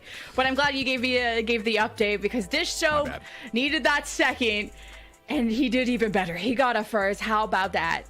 Congratulations to Dish Soap first with the sure shots, Cottontail with the vertical Ox Force, which we haven't seen on stream yet, which was awesome, and the last two, Setsuko and Robin, with the laser core. But another interesting augment that we don't get to see much, Mort, Cluttered Mind by Clear at 2-1. It just seems like bring me through this, right? Because it seems like an eco grief to have that many units on your bench. What do you think about the strength of this augment, and what situations can you pull this off with? Yeah, so we've been actually talking about this a bit on the design team at Riot, but Cluttered Mind in particular, just those 1 or extra 2 turns it takes to fill up that bench and the 8 to 9 gold that's sitting there is a lot of economy. And economy in TFT has that compound interest, right? It grows and it grows and it grows when you get that going, and you are losing out on a lot of economy compared to something like Clear Mind to get the exact same benefit. And yes, it allows you to upgrade your units, but it upgrades early units that are maybe helping you a little bit, but you're wasting a lot of gold to do it. And so ever since it lost those extra 2 units, which allowed you to fill up the bench quicker, it ends up being quite a bit weaker. It can work. That being said, if you look at the data that's publicly available for Cluttered Mind, it has an okay first place rate. So it is something that can work. But what is interesting is that I think from Clear's position especially, where he was in 7th and only kind of needed a top 4 to do well, I think it was a really risky augment to take. And so I feel like that was actually the play. Someone who was in Dish Soap's position maybe could be justified to take it, right? Go for that 1st or 8th augment. But Clear, I don't think he needed it. I'll kind of contest you on that idea as well. Clear is a player that's going to chase down these first place finishes. Yeah. He wants the big ticket, and he's going to want these championships to get online. He's a player that is going to, very much like me, is going to present opinions as fact as well. For his position, I think he's slam dunking the Cluttered Mind. He's like, this isn't the greatest one, but it's the biggest ticket to the first place, which I think is what he's chasing down on that one. You know what? I'm going to ask him that directly next time I speak with him, but I imagine that's what he had in mind. Well, we don't get to interview him today, unfortunately. But speaking of facts, how about the factual winners of the rest of the lobbies? And how, I guess the other lobby did. So we saw Dish Soap and Asian. I'm sorry, what? A golden ticket. Wow, double trouble. We never see double. At least we didn't see double trouble today, Admirable. That's crazy. Golden ticket, double trouble, Echo 3, Soraka 3. There's admin and ace in play. What this? I cannot even imagine how strong this board actually was at the end of the day. Oh my god. The crazy thing is, too, a little bit of spoiler of the standings is that Weijin Iverson needed this like he barely made it by like a point. And so to come out and get an Echo 3, Soraka 3 when you needed to make it through, what a way to make it to the final lobby. So that's got to feel great here. Very curious to see what the admin was, but yeah, I really like that here. Played around the LeBlanc. That's amazing. Yeah, he had 24 points coming into this. And so, again, we estimated that it was about 31 points is what you needed, but that 32 points was likely to be a cutoff as well. So for Weijin Iverson, it definitely was an all-in for first. You needed first, or that was likely the end. Yeah, and just kind of trying to quickly scan so many names and so many numbers at once. Like, obviously, Pitsy was already at the bottom. He's out, and we'll go over the standings in a little bit. But Setsuko at the top, stays at the top. Basso Skills was kind of near the bottom and got third. We'll see if he can squeeze in. But this has been a tight race between these two lobbies, and we have our final standings. Who are our heroes going into the top 8? And we have the cutoff here. Wow. Cottontail, Setsuko, Zhao Danji, Robin, Dish Soap Pros, and Weijin Iverson will be going into our final lobby. This is just, it's such a big break here. You know, we've been talking about it the whole tournament, the difference that these tiny little things can have. Look at that, 32 to 31. It's top 16 to top 8 at that point. One single point. If you could have had one position finish bigger today, maybe that was your ticket there. Like, how crazy is it that these tiny things can hold such big impact? So the thing I'm the most excited about here is if you look at these standings, Pros and Weijin Iverson, yeah, it's going to be tough for them to win it. But everybody else has a shot here. This is not going to be, you know, a lobby where it's like only 1 or 2 people in the running. There are 6 people that could still win this pretty handily. And so that's going to be a really hype match to cast, right? First place in this lobby for someone like Dish Soap, yeah, it'll require Cotton and Setsuko to do badly. But otherwise, there's a lot of options here. And so that's going to be really fun to keep track of. And so Bryce and Froden are having great fun casting that as we go into the final game. That's really awesome to see. And just Kyvix, who performed so well throughout this tournament, misses out by only a couple of points after that Ezreal reroll that landed him in 6th and just shy of a few points. And sometimes games are easy if you're looking at Cottontail, who just pretty much naturals a Talon 3 minus a couple rolls to finish that off. Sometimes you just get gifted wins like that. But more... I'll start with Admirable about the biggest and most popular trends this tournament, if you had to summarize now that we're signing you off for the day. It's kind of a tough one to call out. Again, this is usually a data collection. You know, we're watching one perspective at a time, and there's multiple lobbies going on. It definitely feels like to me that 4Ace is peaking out as just possibly the best thing you can scrape together without having to have an overwhelming number of things line up. You just have to have a decent health total, a good health pool, and you need to connect a couple of hits together. MF showing that it's got the power to get there, but you know it does have some big power troughs at times if you cannot connect some pieces, and then Renegade showing its power again. But it does have counters to all of these. The things I was most surprised by is that in Soju's Invitational, we saw Jax putting up killer performances against compositions like Renegade. I don't think we've seen a Jax anywhere near the top 4 this whole tournament so far. Even some of the niche stuff, we got to see a couple of reroll comps. Some fail and some do well. Some sneaking into the top 4 and some bottoming out. I mean, it's the end of the day for you as well. Corrupted Cup is next month. Everyone in this top 8, by the way, is making that championship weekend of Corrupted Cup. Should the TFT community expect like a big shift in the meta, or really, how different is it going to be from this tournament? I mean, you know how it is. There's always going to be shifts. Right now, if you look at this meta, I think the thing that you have to say is it's centered around that powerful set tank, right? You get a strong set online, and it's a pain to deal with. And so the things that are doing well in this meta right now are the things that can deal with it, either by going around it or having a high enough damage to go through it. And so even something as small as like, you know, a nerf to that set sustainability will change the meta dramatically. All of a sudden, things that struggle against mech but do very well against things like Renegade may start to crop back up again. And so I think we'll definitely see some shifts. I think this is my last game casting, and so as soon as I do, dinner and then right to the next patch. But yeah, it'll be interesting to see as the set goes on, and we'll get to a stable state pretty quick, I think. And yeah, it'll be fun. So. It has been fun. It will be fun. And whatever the meta is, it'll be different. It'll be fresh. And we're excited for the changes coming up. Thank you for your hard work, Mort Dog, both on camera and behind camera. And that's admirable. You guys know where to follow him, the Brainiac. He's mauled his hair off, but he has a lot of wisdom to share. So catch him on the mic another time. Thank you all so much. And we'll see you later. And our next casters coming up for Game 6 are Dice. Are Dan and Bryce. I call you Dice. I kind of like the duo name, but we're going into our final game, boys. This is exciting. It's very So exciting. Very exciting. Bryce and I are starting because there's a lot to talk about. This is one of the most stacked final lobbies that we've seen in quite some time in North America, only because you have a lot of favorites and a couple of underdogs and some longtime players. So I'm really excited to dive into it. We finally might see a couple of prophecies come true. We had said Suko can finally win that tournament that he's been needing to get under his belt, but also Dishop, right? These are two players who've been known to crush ladder. Can either of them do it? Robin, a player who's been winning tournaments. He might win back-to-back tournaments 2 in 3 days, which would just be absolutely absurd. And then, of course, the underdogs as well. So there's just so much to be excited about. Bryce, where are those Bryce stocks going at? Guys, you got fantasy teams back there. Where are we placing our bets, huh?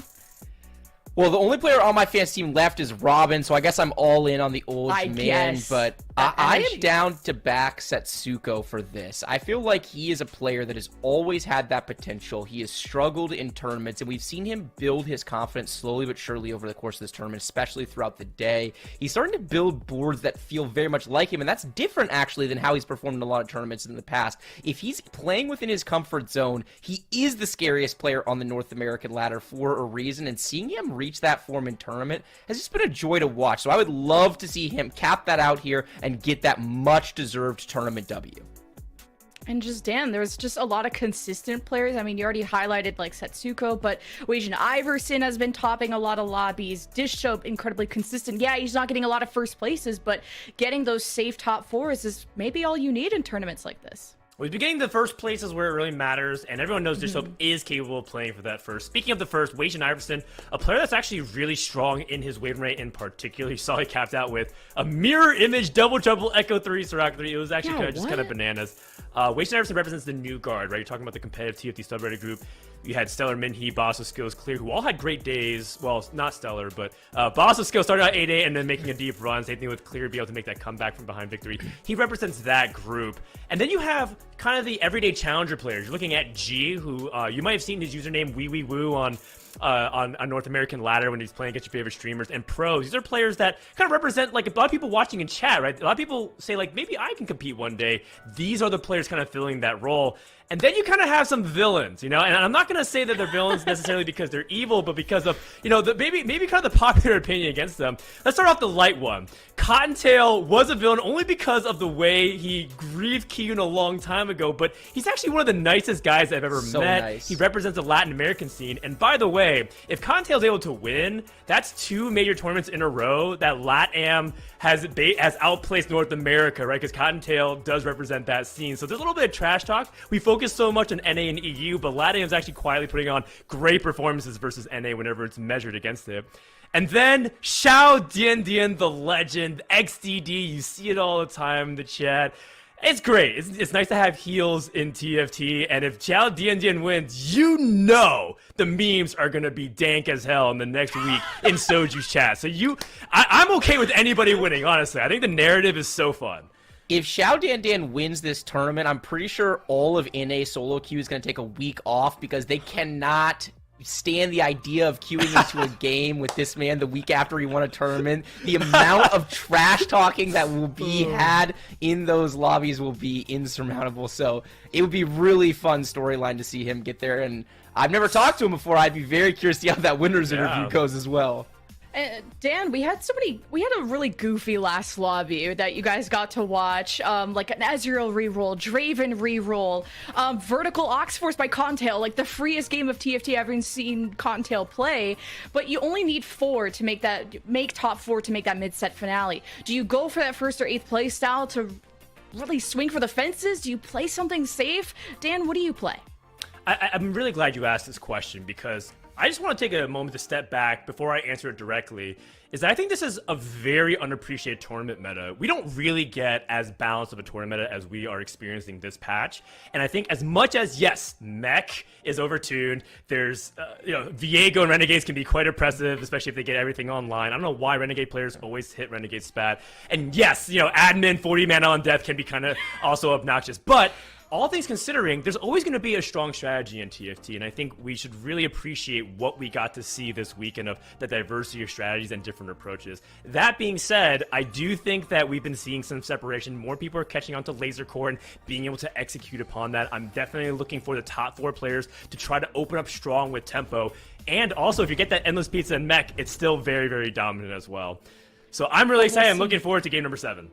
I'm excited for the final game of Defender Cup, everyone. Only top 4 make the mid-set finale. It's do or die, and it's Dan and Bryce. I can't wait to watch. All right, welcome everybody to the finale of the North American Defender Cup. This is the first of a few tournaments that we have for the set for Monsters Attack. And this is the person that I think a lot of people have their eyes on. We have Xiao Dian, one of the more interesting characters in TFT, not because of anything that we know him for, but because we see him a lot in people's streams and these referenced all the time. Bryce, what is it about Xiao Dian that always just kind of gets people engaged and typing in chat? He's very good at getting under people's skin during games. He's kind of a known griefer, like you referred to him as a heel. I think it's a good description. He is someone that has rubbed a lot of people the wrong way on the ladder, but it's also becomes a fun guy to root for as a result. I have no doubt that right now in Twitch chat, the XDDs are being spammed for this man, and he has put on quite the performance overall so far today. It says 3rd in points, but he's actually tied for 2nd. There's one person at 38, that is Cottontail. There are 3 players tied at 37, Setsuko, Xiao Dian, and G. All of them are really going to be playing for 1st place in order to try to secure this tournament win. And he's coming off quite the game. He played a really interesting flex line in the last game. I didn't get a chance to watch all of it, but just the ending point alone kind of spoke for the game. So he's playing with a lot of confidence as we head into this final lobby. And he gets offered Renegade Crest on Rod start when he already has a Rod and a Cloak. He gets to slam that Ionic Spark. He's going to get Renegades online here. He's relatively early. This is a really strong opening for him in this game. This is incredible. He's already a player that looks to be very firm. But again, it depends on what Xiao Dian is going to be aiming for. Is it aiming for like a solid top 4 to just get that invite to the mid-set finale and call it a day? Or is he going to be trying to go for it all and try to win, get that extra prize money and try to risk it all? He's in that really interesting spot. I think if I was him, just kind of take a safe. Top 4 is good enough for me. And then, if we're able to play for more beyond that, that'd be great. I'm looking forward to it. Coward. This spot is too high a roll to be thinking about top 4. Maybe that was the game plan going in, but when you get Rod start, another Rod drop plus a Cloak, you get a Renegade emblem, you have the potential cap out around 6 Renegade online. You have the best slam for this comp in terms of early game tempo in the Ionic Spark, and this is a spot where you absolutely can be thinking about 1st place. And maybe you think conservative going in, but at this stage of the game, I would really, really be thinking about trying to win this game. Yeah, I think so. In the meantime, we'll see how other players are faring. Gold tier augments. I know a lot of people make a fuss about things like the prismatic stars, but gold tier stars can also offer an incredible, powerful range of options. You're looking at 3 players taking Pourable Forge, right? And we know the Pourable Forge augment can give you things like Anima Business for your mech or Mana Zane for your Misfortune. Really strong options, so I'm curious. Taking a look at G, the artist formerly known as Wee Wee Woo. Starts off with Eternal Winter, but does have a 2-1 Underground start. What is your feeling about his spot currently? Eternal Winter feels like one of the weaker opening options. You talked about a couple of the really strong ones. Another one I would highlight is Zanya, just because it's so insanely powerful on a unit like Viego. It's giving him all the stats he needs, plus a bunch of extra survivability, which is super powerful on that unit. Eternal Winter is okay. You know, it's not going to add that much value in the early game because the fights are like very unlikely to play out in a way where you're getting that full stack, because it's hard to have like a full-blown super tank, especially with the itemization that he has right now. And it's a good mech item later, but definitely not BIS in the way that Anima Visage is. So his spot is fine. Early Underground is really good. A better spot is Setsuko's. He has the early Underground. He's already got 5 stacks of it, and he's got Hustler, which for my money is in the top 3 most powerful gold augments in the game. Being able to constantly push levels, ignore your interest roll, and just get 3 gold printed. It's as if you have 30 gold of income for the entirety of the game. That is so, so powerful. He's got the tempo, he's got the most generically powerful items landed in a Gunblade, and he's got the Underground cooking. Setsuko is in an outstanding position to be able to play for a tournament win here. Yep, that's right. Oh, Ezreal does get hooked, though. A little bit of rat behavior from pros, able to hit the primary backline DPS. So, you know, with Setsuko, I do trust him to be a player to understand how to maximize things like Hustler with no gold interest. At the same time, I do wonder what his threshold is for Underground. I've been seeing a lot of people push the limit, and some people just be really conservative about it. So we'll see. Doesn't end up getting the win, by the way, because just the sheer level difference. So actually good on pros to make sure he can get that kill where he can. If you know, even though you do take things like Blitzcrank Hook or the Rocket Propel Fist by its proper term, you want to make sure to at least maximize the amount of units that you're killing, because that's what that item is good for. Yeah, we talked earlier about that item functioning almost like a metabolic accelerator, and Mortdog was saying, yeah, on ladder for sure, but in tournament people are going to play around it, and they're going to basically feed you tanks that are harder to kill. We'll have to see how much this lobby is adjusting to having that rocket-propelled fist in the game, because it can be very awkward to play around, especially in sets where Blitzcrank doesn't already happen. It's the funny thing about this set, you know, when Blitzcrank Hook is part of the game, everyone's kind of naturally playing around it. It's easy to forget, especially, yeah, it's tournament, everyone's sweating, but there's also a lot of pressure, a lot of things going through your mind. Joining Dish Soap for the first time. He's in a tougher spot points-wise, 34, so he's 4 points back of first place. He can theoretically win if he gets a win and gets to 42 points, but he's going to need a lot of help from all of the players ahead of him in order to be able to make that a reality in this tournament. But like you said, there's a couple layers of what you're playing for. Yes, getting in the top 8, cool. You don't have to worry about snapshots for the next tournament. Getting in the top 4, you get an automatic qualification to mid-set, which would be very, very nice. And maybe, just maybe, he finds his way into a tournament win. You never know. Yeah, exactly. Just so, I mean, he's probably a player that will qualify for mid-set just purely off of his ability to hit rank 1 seemingly on command, as long as, you know, Setsuko is not gapping the server. So I think Dish Soap would like that comfort, but also just kind of the pride factor, right? Dish Soap, you know, he came in second at the summit and felt like he was also one of the players that was contending for the win. He got second, or rather able to be the highest individual performer ahead of Raditz. Being able to cap his performance this with another strong finish would also be just another feather in his cap to his ascent to becoming one of those top respected players in North America.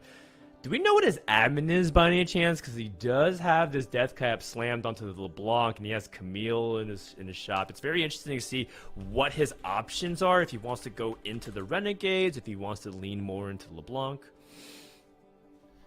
The admin's going to dictate a lot of that, right? It's the part of the fun of the admin tree. It's like Mutant, but it's Mutant that evolves so much game by game based on what you get offered. Not everyone's playing the same thing, obviously, and you can opt in different lines. Sometimes it makes sense to go into 4 admin. Sometimes you stay in 2. Right now, just playing tempo with the laser core plus that death cap slammed on the block, going up against Xiao Dian, who's trying to protect that win streak. We have actually 3 players all playing for win streak. Xiao Dian, Dish Soap, 2 of them playing against each other. Robin is the third one. Xiao Dian with that Gunblade and that Ionic Spark, he has the best 2 items for this composition already slammed, plus that emblem is just so much power on his side. Going up against Dish Soap here, the Wukong is still alive, but it's just going to be Draven against the world, and so it's going to be Xiao Dian losing here, not maintaining streak. Robin is able to maintain streak, so we have 2 players at 100 HP. Meanwhile, on the bottom end, 60 HP is pretty low for Wage and Iverson, but my god, G has 57 HP on Krugs.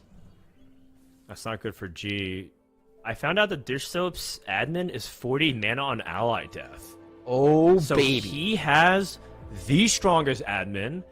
And so now Dish Soap, all of a sudden, his win share in the lobby is skyrocketing. He all of a sudden is my leading candidate to win this lobby because he does have that early LeBlanc and he has that strong admin trait. Man, this can be an explosive finish because if Dish Soap wins, that makes it very difficult to predict who is going to win this lobby because he might be able to deny a lot of these players from not only, of course, getting that top one, but also pressuring everybody else because that kind of admin can deal so much damage to everybody else in the mid to late stages of the game. So I'm excited to see what happens here. And the most important thing is what happens on 3-2, Bryce. Are you going to get powerful hero augments? Is it going to be a prismatic? Or is it just going to be something that delays it, right? It's another like silver or gold, and we have to wait to see what happens on 4-2.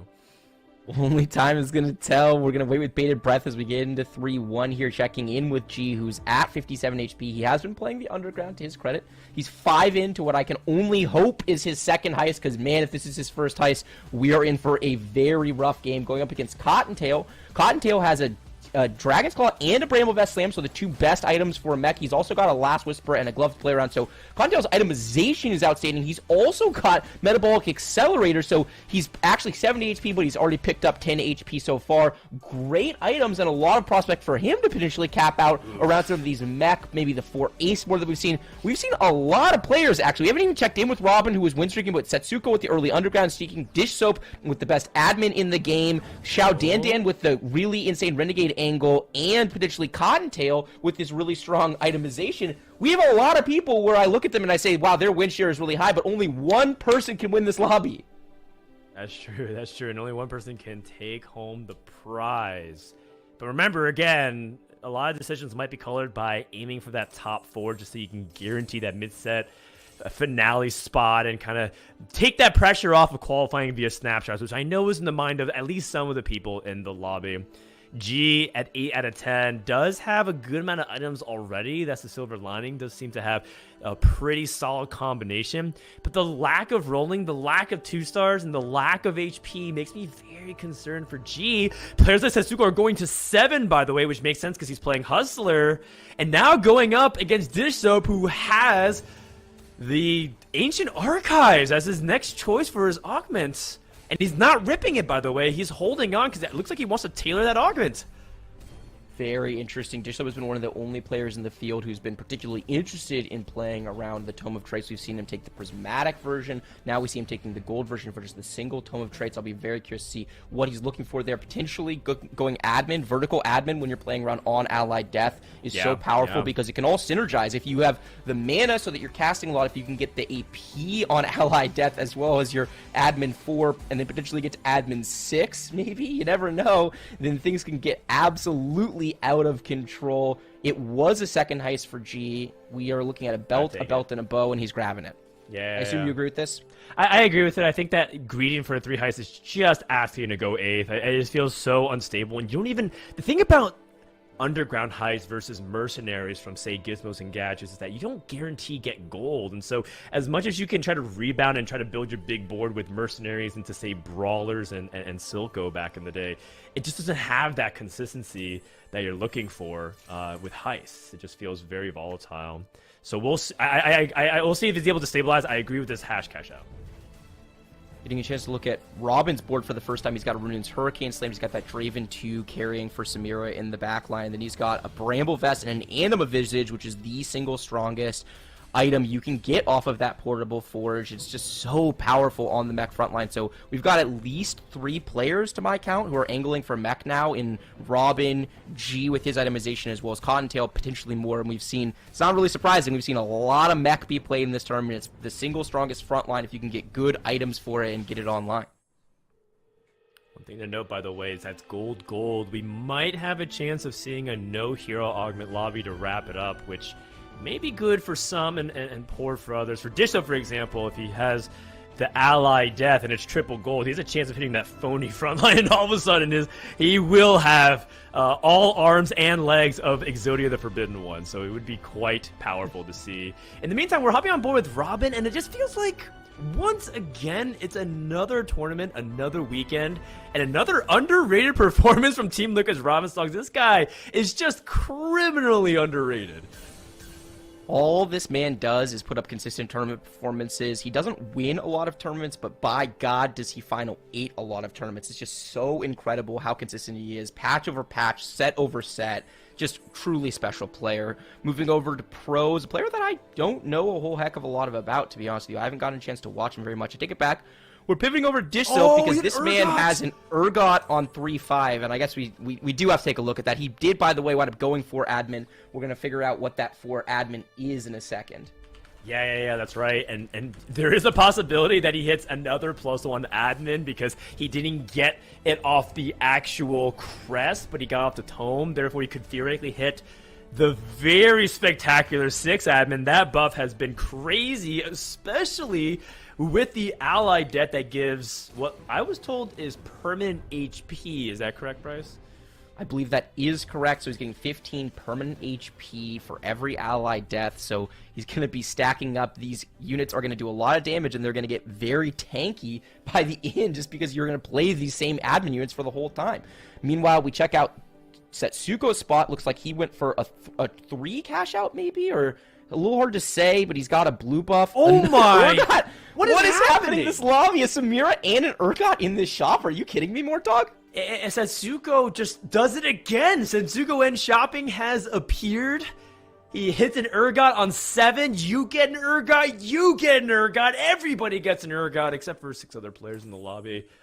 And Setsuko now be able to farm some more treasure chests. And again, I fear for the players in the lobby that have to deal with Setsuko getting what feels like unlimited free econ.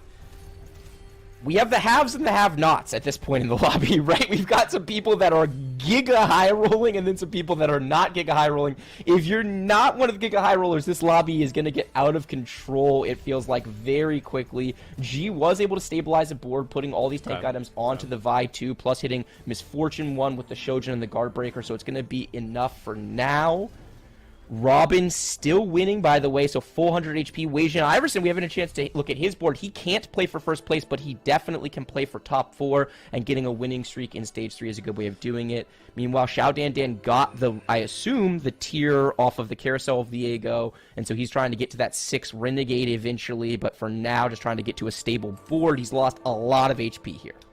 Full chaos. Give him a Leona on 7 at this point, right? Like, everyone else is hitting the legendaries that they're kind of looking for. Why not him? And at this pace, Xiao Dinian and G will be first early exits.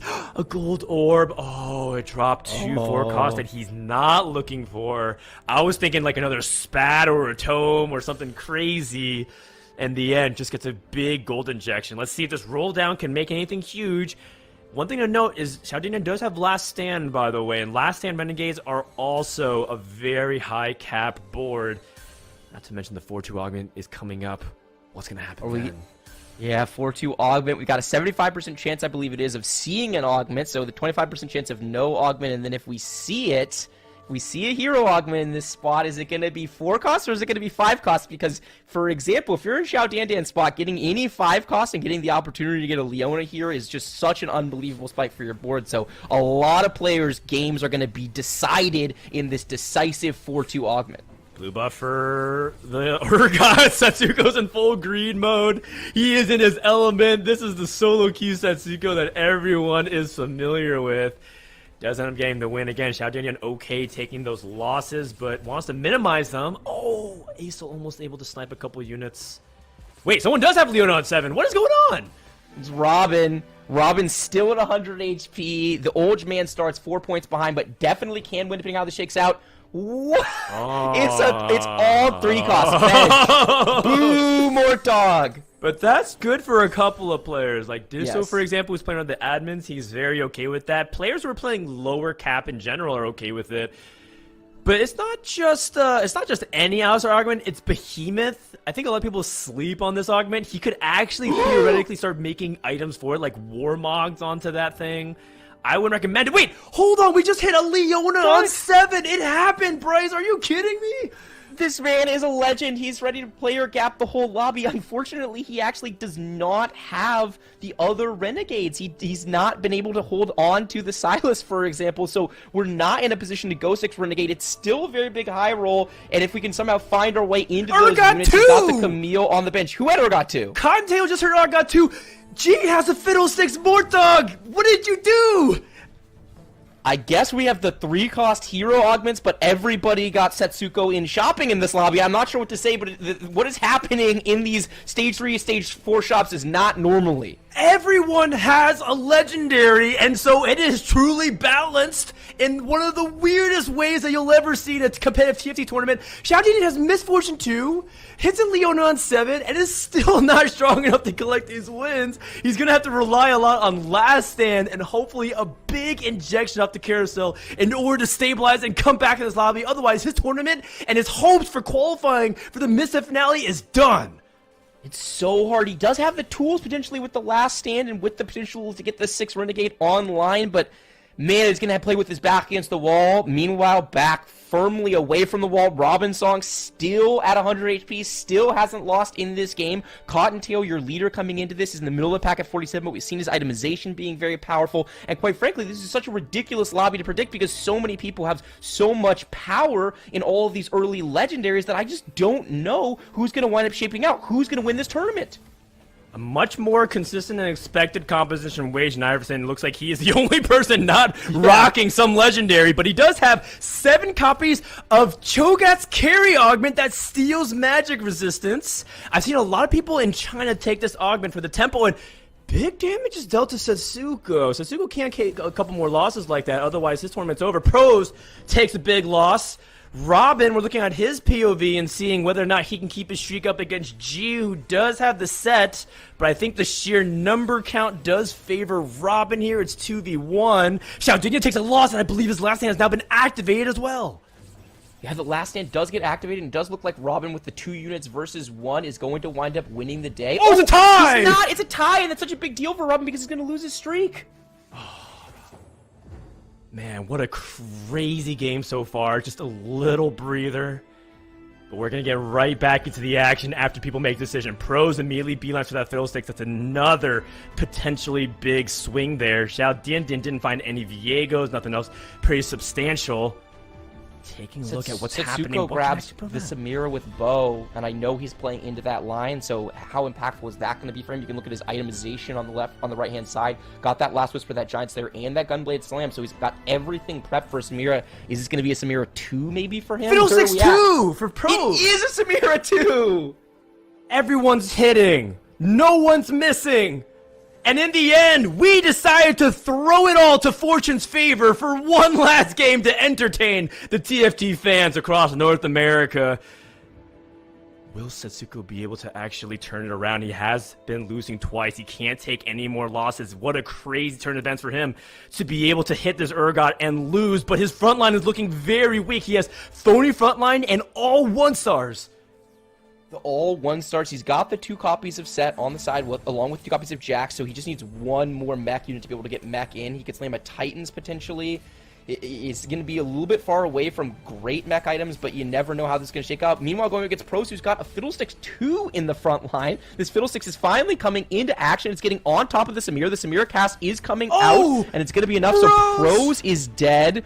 Xiaodin still at 1 HP. Okay, he was able to hit a Viego 2-star to go along with his MF 2-star. He was able to hit the Silas, so he's got 6 Renegade. He's got the Viego 2 with really good itemization. He's got a secondary carry, and he's got Last Stand activated. If ever there was a win-out angle, this could be it. I mean, it could be it. But will it? I mean, he does have a lot of the recipe that puts together. The only thing is that it's like he's down a level, so he needs to get to level 8. Does he have the 6 Renegade? I believe so. I count everything. Oh man, what a crazy turn of events. So if Xiaodin is able to make the comeback, who is he going to squeeze out? Can he make a way after doing so well to get to this point? Can Xiaodin get to that top 4? Forget winning the tournament. I just want to be able to make it to mid-set. Going up against this incredibly powerful board from Setsuko. He's on the wrong side with the MF. Here comes the cast from the Urgot. They can knock the MF forward. Then, that being said, Setsuko's clumped, and the Viego's onto the clump in the back line. Oh. All the units are down. The Samira is still alive. This Viego is casting. The Aux Force has gone off, and it's now down. There is a 6 Renegade MF in the back line. The cast is going to come out. Is it going to be able to kill the Samira is the question. Where's this cast going to go? It's directly on top of the Samira. It's going to be enough.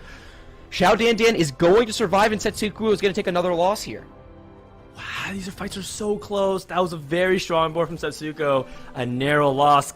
G able to survive as well. The lose-streaking players are starting to apply upward pressure. And in an environment like this, I have to divert your eyes towards Robin, who has a massive HP lead.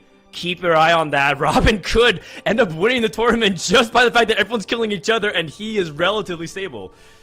Remember that Robin starts this game behind Cottontail by 4 points. So going into this, he needs to have at least 4 placements over Cottontail in order to get the tie. I have no idea who has the tiebreaker. It probably depends on who gets the wins here, right? So that's going to be something to keep an eye on. It also matters some of these other players, right? Setsuko came in at 37 points. Xiao Dan all down at 1 HP and a Dream, but he also came in at 37 points. These are all players Robin's going to need to pass along with G.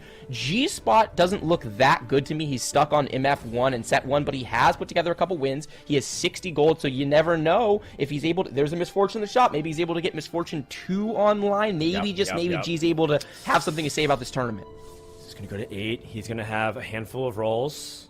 Waiting to pop the anvil just to see what he wants to do after he rolls. I believe Robin, by the way, and Cottontail would be tied on number first places if Robin got first and he outplaces Cottontail. That's a Misfortune too. Is that going to be enough for G, though? I feel like he's still missing some key components. He only has Set 1, and other people just have such high power levels. He's going against Xiao Dan. This could be a fight for 7th place. This is a fight between 2 people who came in tied at 37 points, so this is going to have large implications both for the tournament win, but also for potentially the top 4. If you came with 37 points, it is possible for you to fall out of the top 4 depending on how everyone else shakes out. The big Misfortune cast coming out in the backline for G, but the 2 carries are still alive for Xiao Dan. He still has the Aux Force up on this Viego. It feels like it's going to be a fight win for XDD. The Misfortune cast from G is trolling, but here comes the other one. He's gonna cast again! Oh, there's a CC rod also blocking it towards the entire bullet train! And now we have an opportunity to finish off what we started! No! The Omni Vamp is just too much! Setsuko takes another loss. He's now down to 11 HP as well. 3 players are on the chopping block here at 5-2. XDD is just living on a prayer here. It is wild to see these fights all coming down to 1 unit. This level spike for 4 Aux Force is meaningful amount of additional stall on his board. His pool is Cottontail, Dish Soap, and Wage and Iverson. We haven't gotten a chance to check in with them. I'm not sure if anyone has the tools to be able to deal with him in this stage 5-2. Positioning could matter a lot, depending on what happens on what side. Does seem to get a matchup. Who's it? It is Pros, I believe. No, Pros is dead. It's Cottontail. Cottontail has an Urgot too. The Leona does get a cast, but not able to get the Dose Machina damage on. And so far, right now, Viego's trying to go into the clump, but his Heartbreaker's getting targeted. He moved the wrong way. He misses. And now it's just up to Misfortune to clean it up. Can Set hold long enough for this backline damage for Cottontail to get through all the frontline units? No, it's just Set 1. Xiao Dan lives again, because I don't think this Set 1's going to get it done. The question is, what happens if Setsuko lost? And Setsuko is dead in 7th place.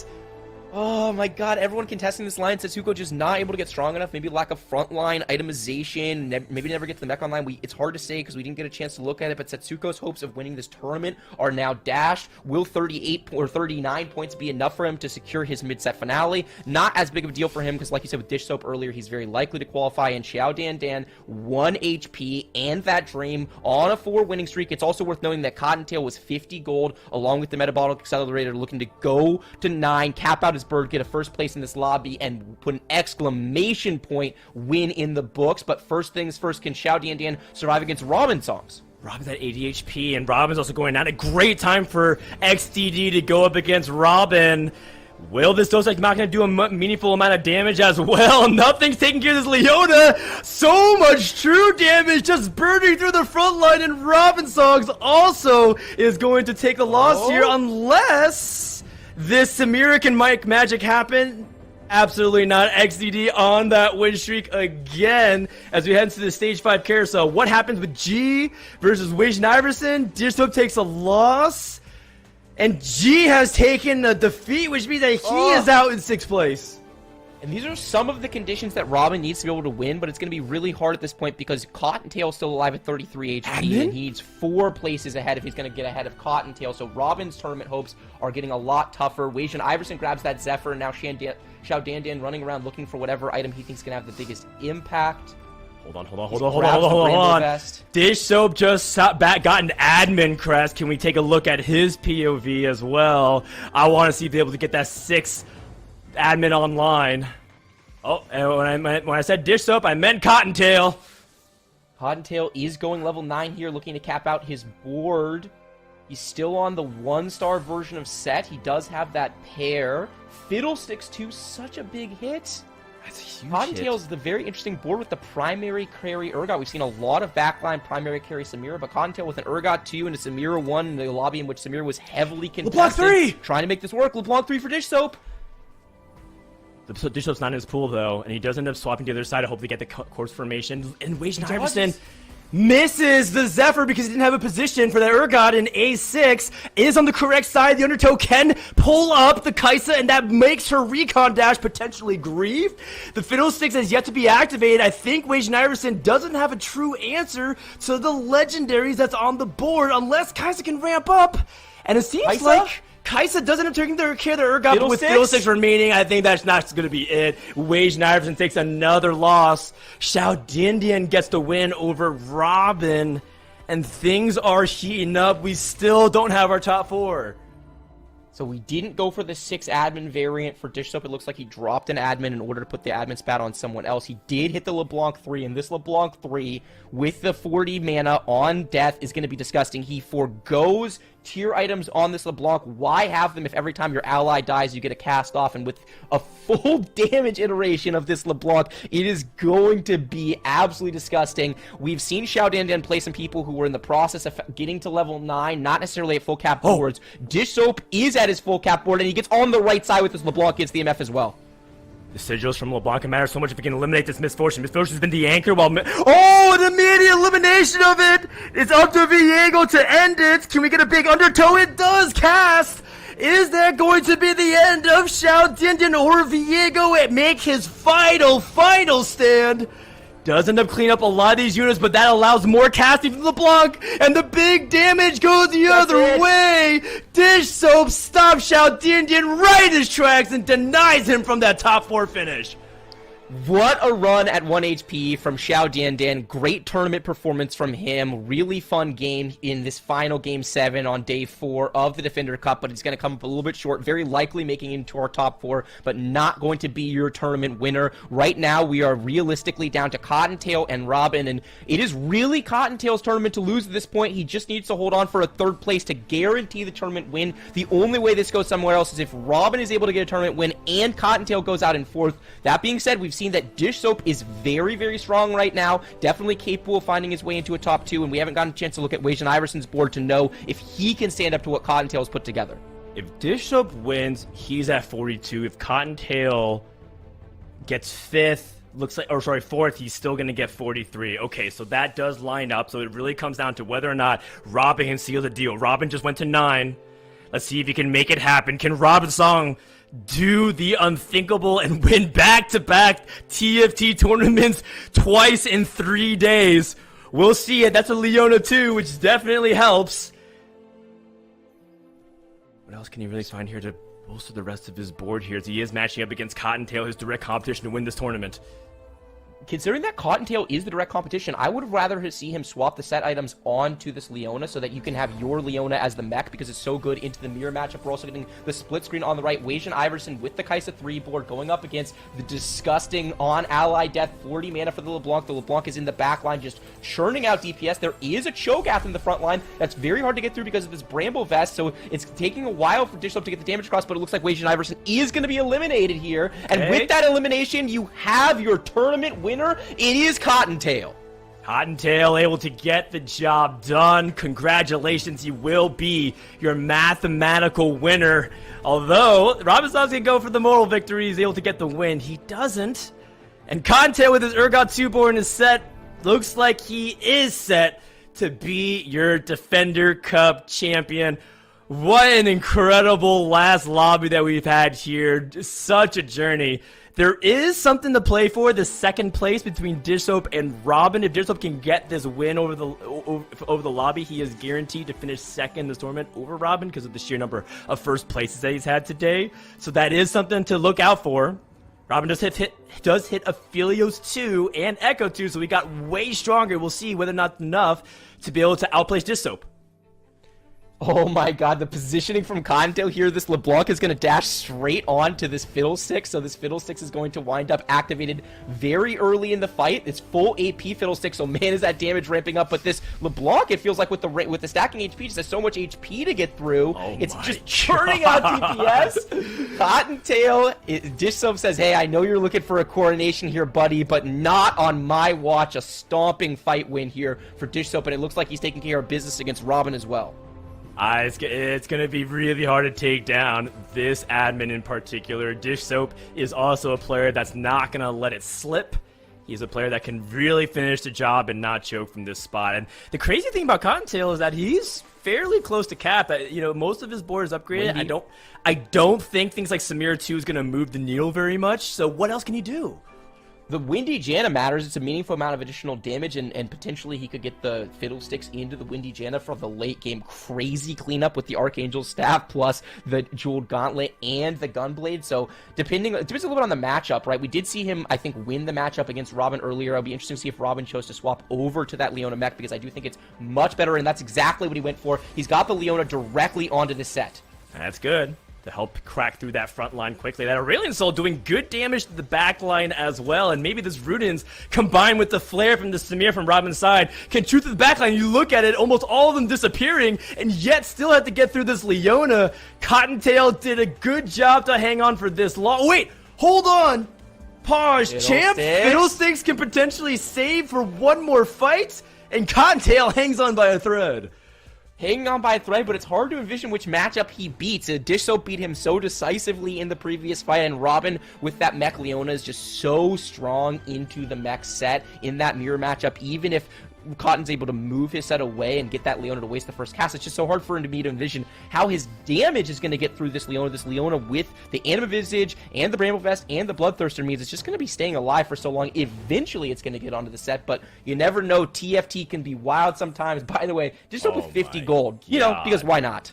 Yeah, I mean, he's trying to look at level 9 potentially here, but he doesn't really even need to go to 9. He has 3 hackers, so now basically this LeBlanc is effectively unkillable. She's stacking permanent HP. She gets basically infinite mana and deals virtually infinite damage as well. Dishsoap is going to win this lobby unless Robinsons can stop him right here, right now. And the matchup that we've been waiting for to see if Robin can fight for second in this tournament. Otherwise, Dishsoap might be the one that steals it from right under him. The LeBlanc is not set to the back line, by the way, so we're going to be trying to focus front to back in a traditional way. It looks like Leona is staying alive. Here comes the second wave of cast from the LeBlanc, and now starting to work onto the Leona once more. Samira is not getting through fast enough, and I think that is lights out here for Robin. Oh, barely hangs on, it looks like. That's it. No, that is it. That is a double kill. Dishsoap is going to wrap up with his 3rd win of the day behind his 4 admin LeBlanc. Wow. So many kills at the end, and we'll let the admins, not the trait, but our actual admins. We got a vertical admin in a back room dealing with that. We saw so many undergrounds. I mean, guys, we talked about swinging for the fences and setting yourself up best for success. Dan, Setsuko, and G, from what we saw, played some undergrounds at the beginning.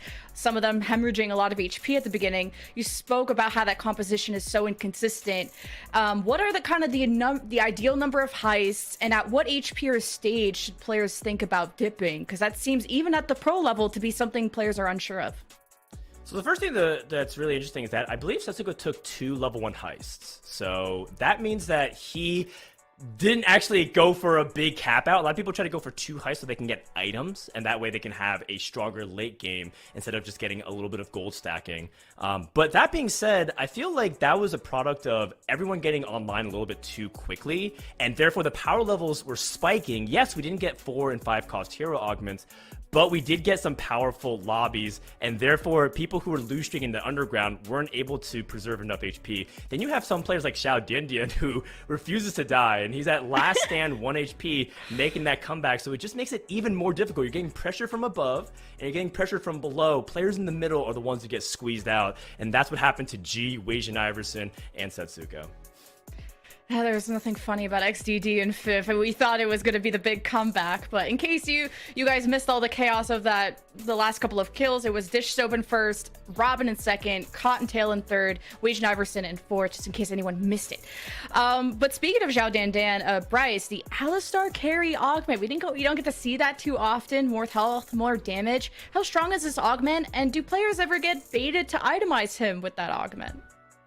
The augment is fine. It definitely is situationally good. It makes sense in that situation to go for it. You'd rather have the support augment probably because it's bringing a little bit more CC and utility to the fight.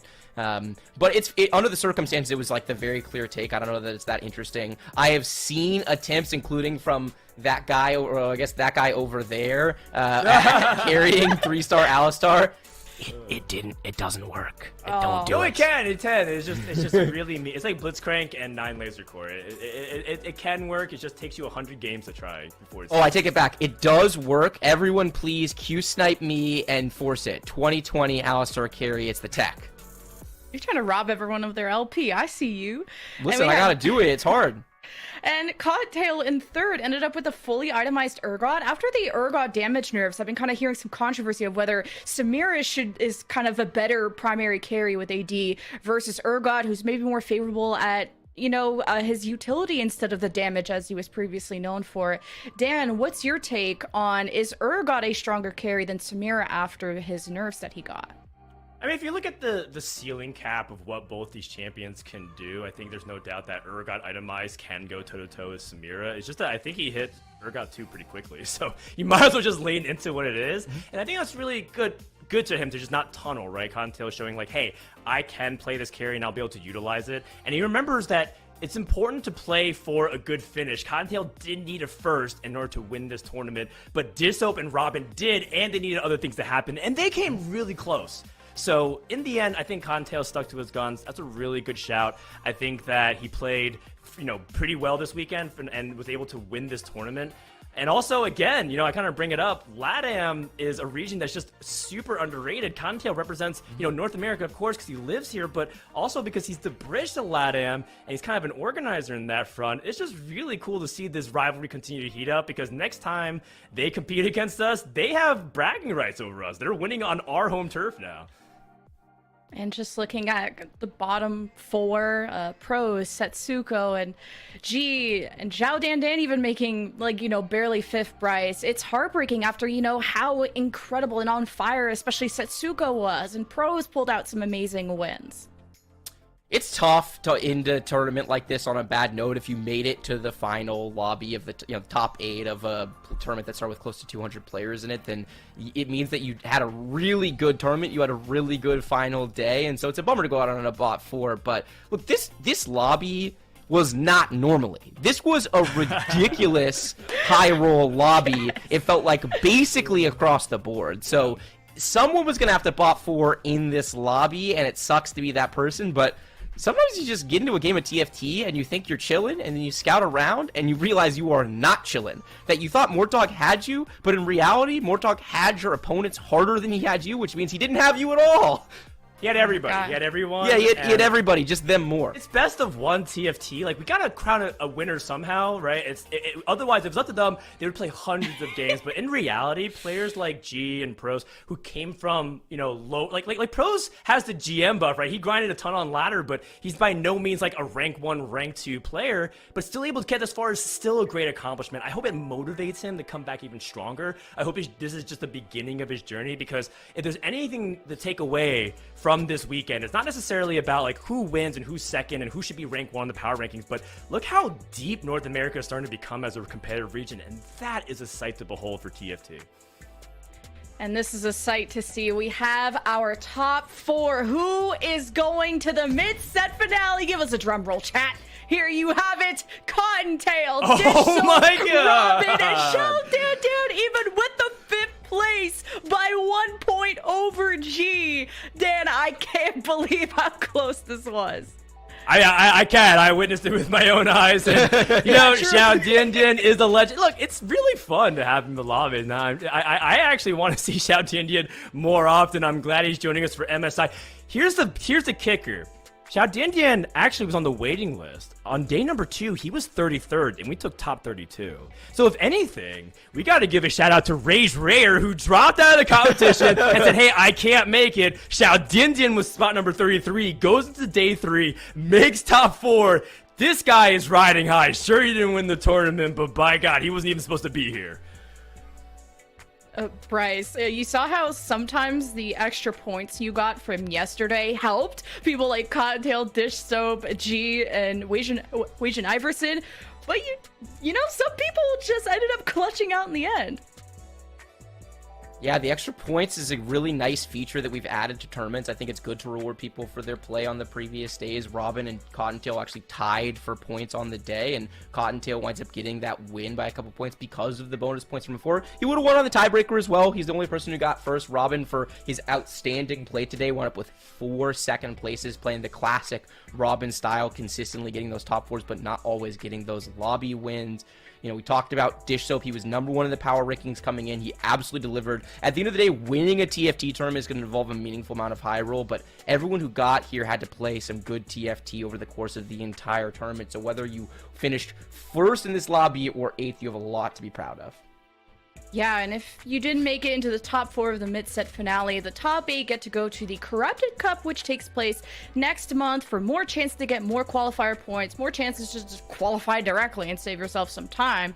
Most importantly, we had a lot of money to give out today. A $12,500 prize pool, $3,500 going to Cottontail, $2,500 for Dish Soap, $1,750 for Robin, $1,250 for Xiao Dian, and then, you know, there's love all the way down to 12th place. So a big congratulations to all of our players. I'd love to see our faces again because I feel like we had an amazing time together, and we really saw a lot of capped boards, whether it's your Sure Shot 4, your Mech 3, we even saw a set 3. Like, I just can't believe it. It sounds like our interview with our winner is almost ready. Cottontail is on the line, our defending champion of Defender Cup. Congratulations! You played amazing today. If you can hear us, tell us everything you're thinking right now. Oh, like, I'm actually like, okay, so I'm kind of in shock, but I can't accept it because, like, I didn't expect to win at all. I remember like the last 2 games I was taking it really chill, and out of nowhere, like I just got good placements. I don't know. I think I high rolled a lot, so like I don't feel like it's very deserving. That's why I'm like not like that emotional. But I'm shaking right now. It's kind of weird. That's awesome. That's awesome. So Cottontail, I mean, I know that it's been kind of a long time. It seems like you kind of go in and out of competitive, right? Depending on like how motivated and how much time that you have. Can you tell us about like what you've been up to? We've seen you compete all the way back at the very beginning of competitive TFT years ago. So like talk about like what you've been up to lately, on top of course grinding and once, you know, competing every now and then. Okay, so yeah, I guess I don't really talk to a lot of people in NA. Like, you know, you don't see me on streams often. Like, I just lurk. I'm not really involved in the community much, but I am involved with like the LATAM community. It's because they've supported me since set 3, and that's why like I'm more close to them, I guess, in NA.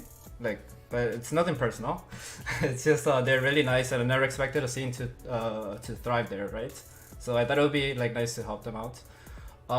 In terms of competitive, I did not really like the previous sets since set 4, and I took it really casual.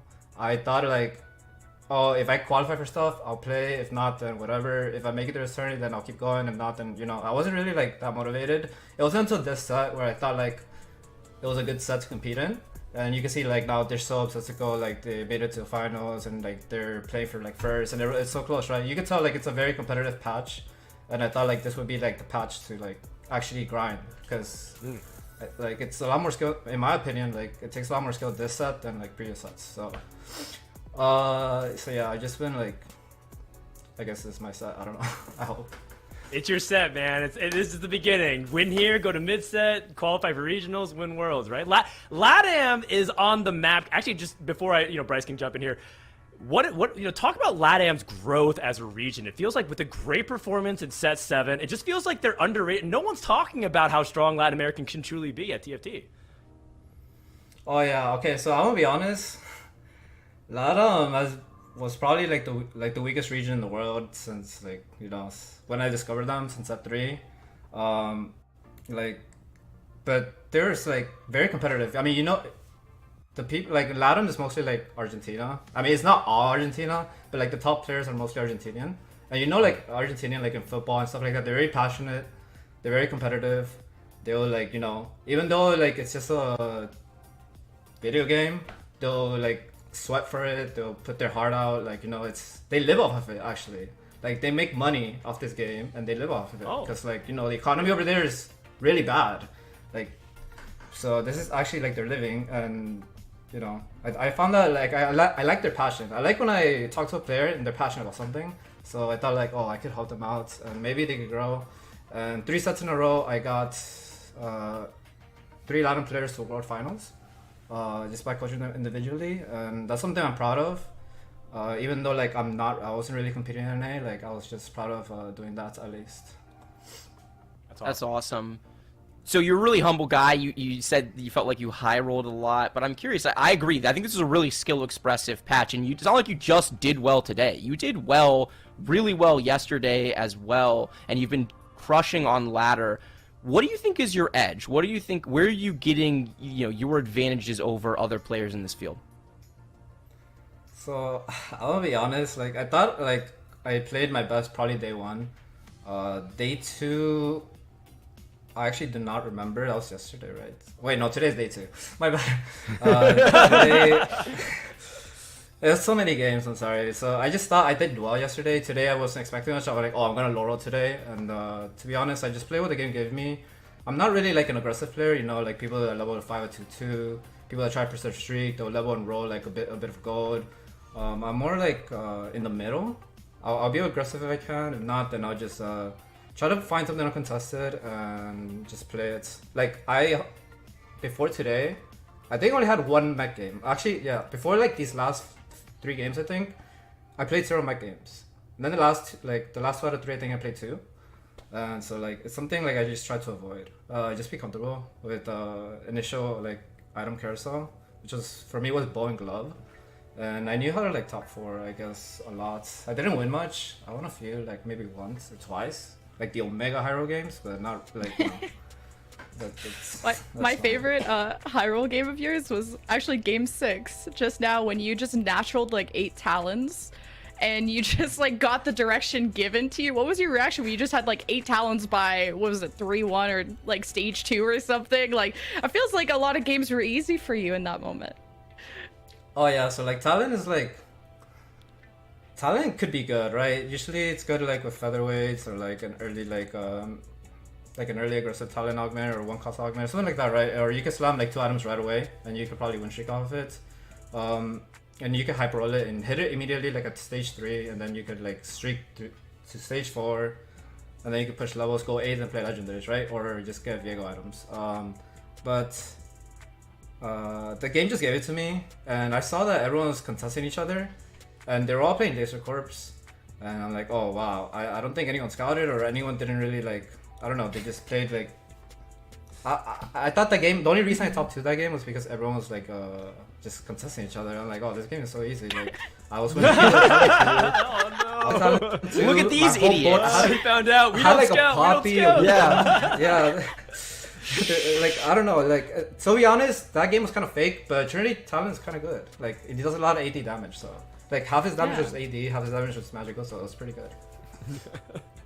Well, turns out you're pretty good too. Congratulations on winning Defender Cup, being at the top of your game in all the sets. Excited to see your journey at where it goes from here. Do you have any shout outs you'd want to make to anyone in your community, friends or family, people who helped you out get to this point?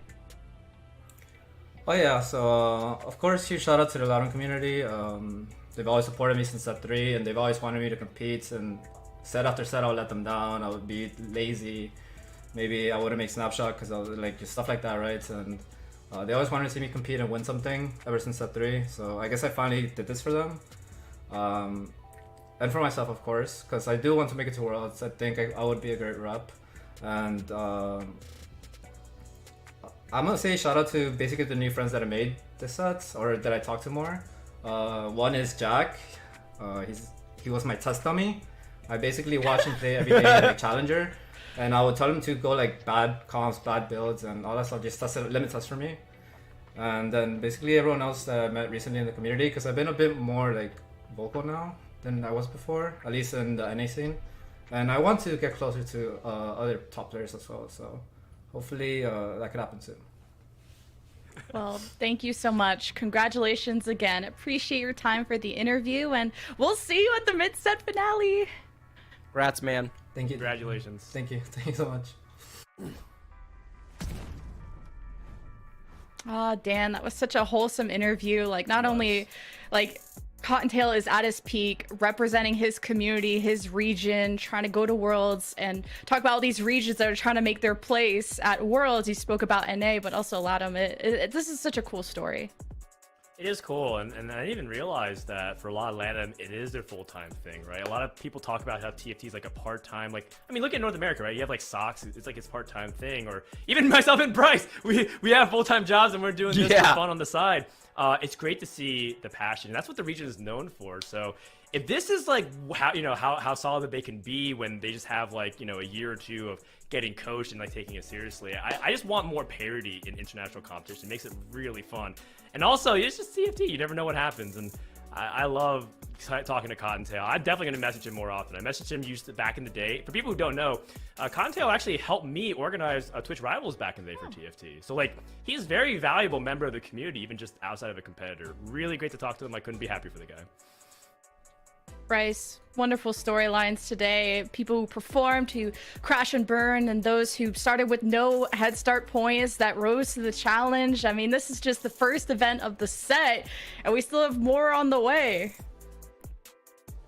Such a fun first event, really fun tournament meta from start to finish. Obviously, there are things that are a little bit overtuned. That's always going to be the case. This is TFT after all, but there was an enormous amount of skill expression available throughout this tournament. It was cool to see the best of the best. And the first 30 of the set's always particularly fun because you're starting to establish the storylines. Last set it was the emergence of Rainplosion, who would go on to be the best player of the set, right? She would go on and just put on consistently great performances from start to finish, qualify for the World Championship, and ultimately be our best finisher at that World Championship. And so with some of these up-and-coming names, the people who made it to the end, whether it's Xiao Dan or it's, Bosso Skills, who had a good run and wound up getting out in the top 16, right? Some of the names at the end here, right, is pros capable of making a run. We don't know. Wajan Iverson is someone that we had our eyes on coming to the set, had a very good performance getting into the top 8. So what's it going to be for them? Robin just doing what Robin does, and it's just set and forget him in the top 8. And then for Dish Soap and Setsuko, they are ladder warriors trying to convert that narrative that they are tournament performers, and having that great top 8 performance to start the set has to be a load off both their shoulders and feel really, really good. So it's just so fun. We're just starting to peel back the layers of the onion of set 8 competitive TFT in North America, and I just really enjoyed it from start to finish. I love the onion analogy there.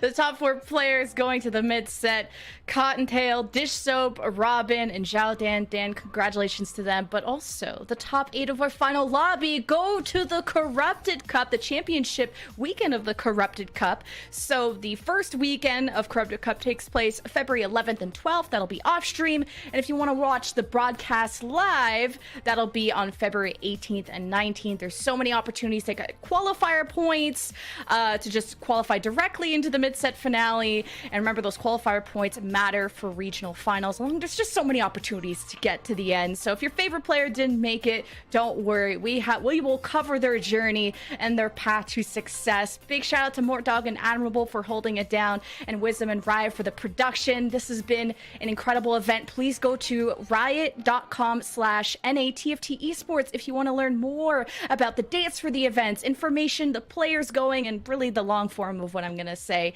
Thank you all so much for watching and supporting these wonderful players, and we'll see you all for Corrupted Cup.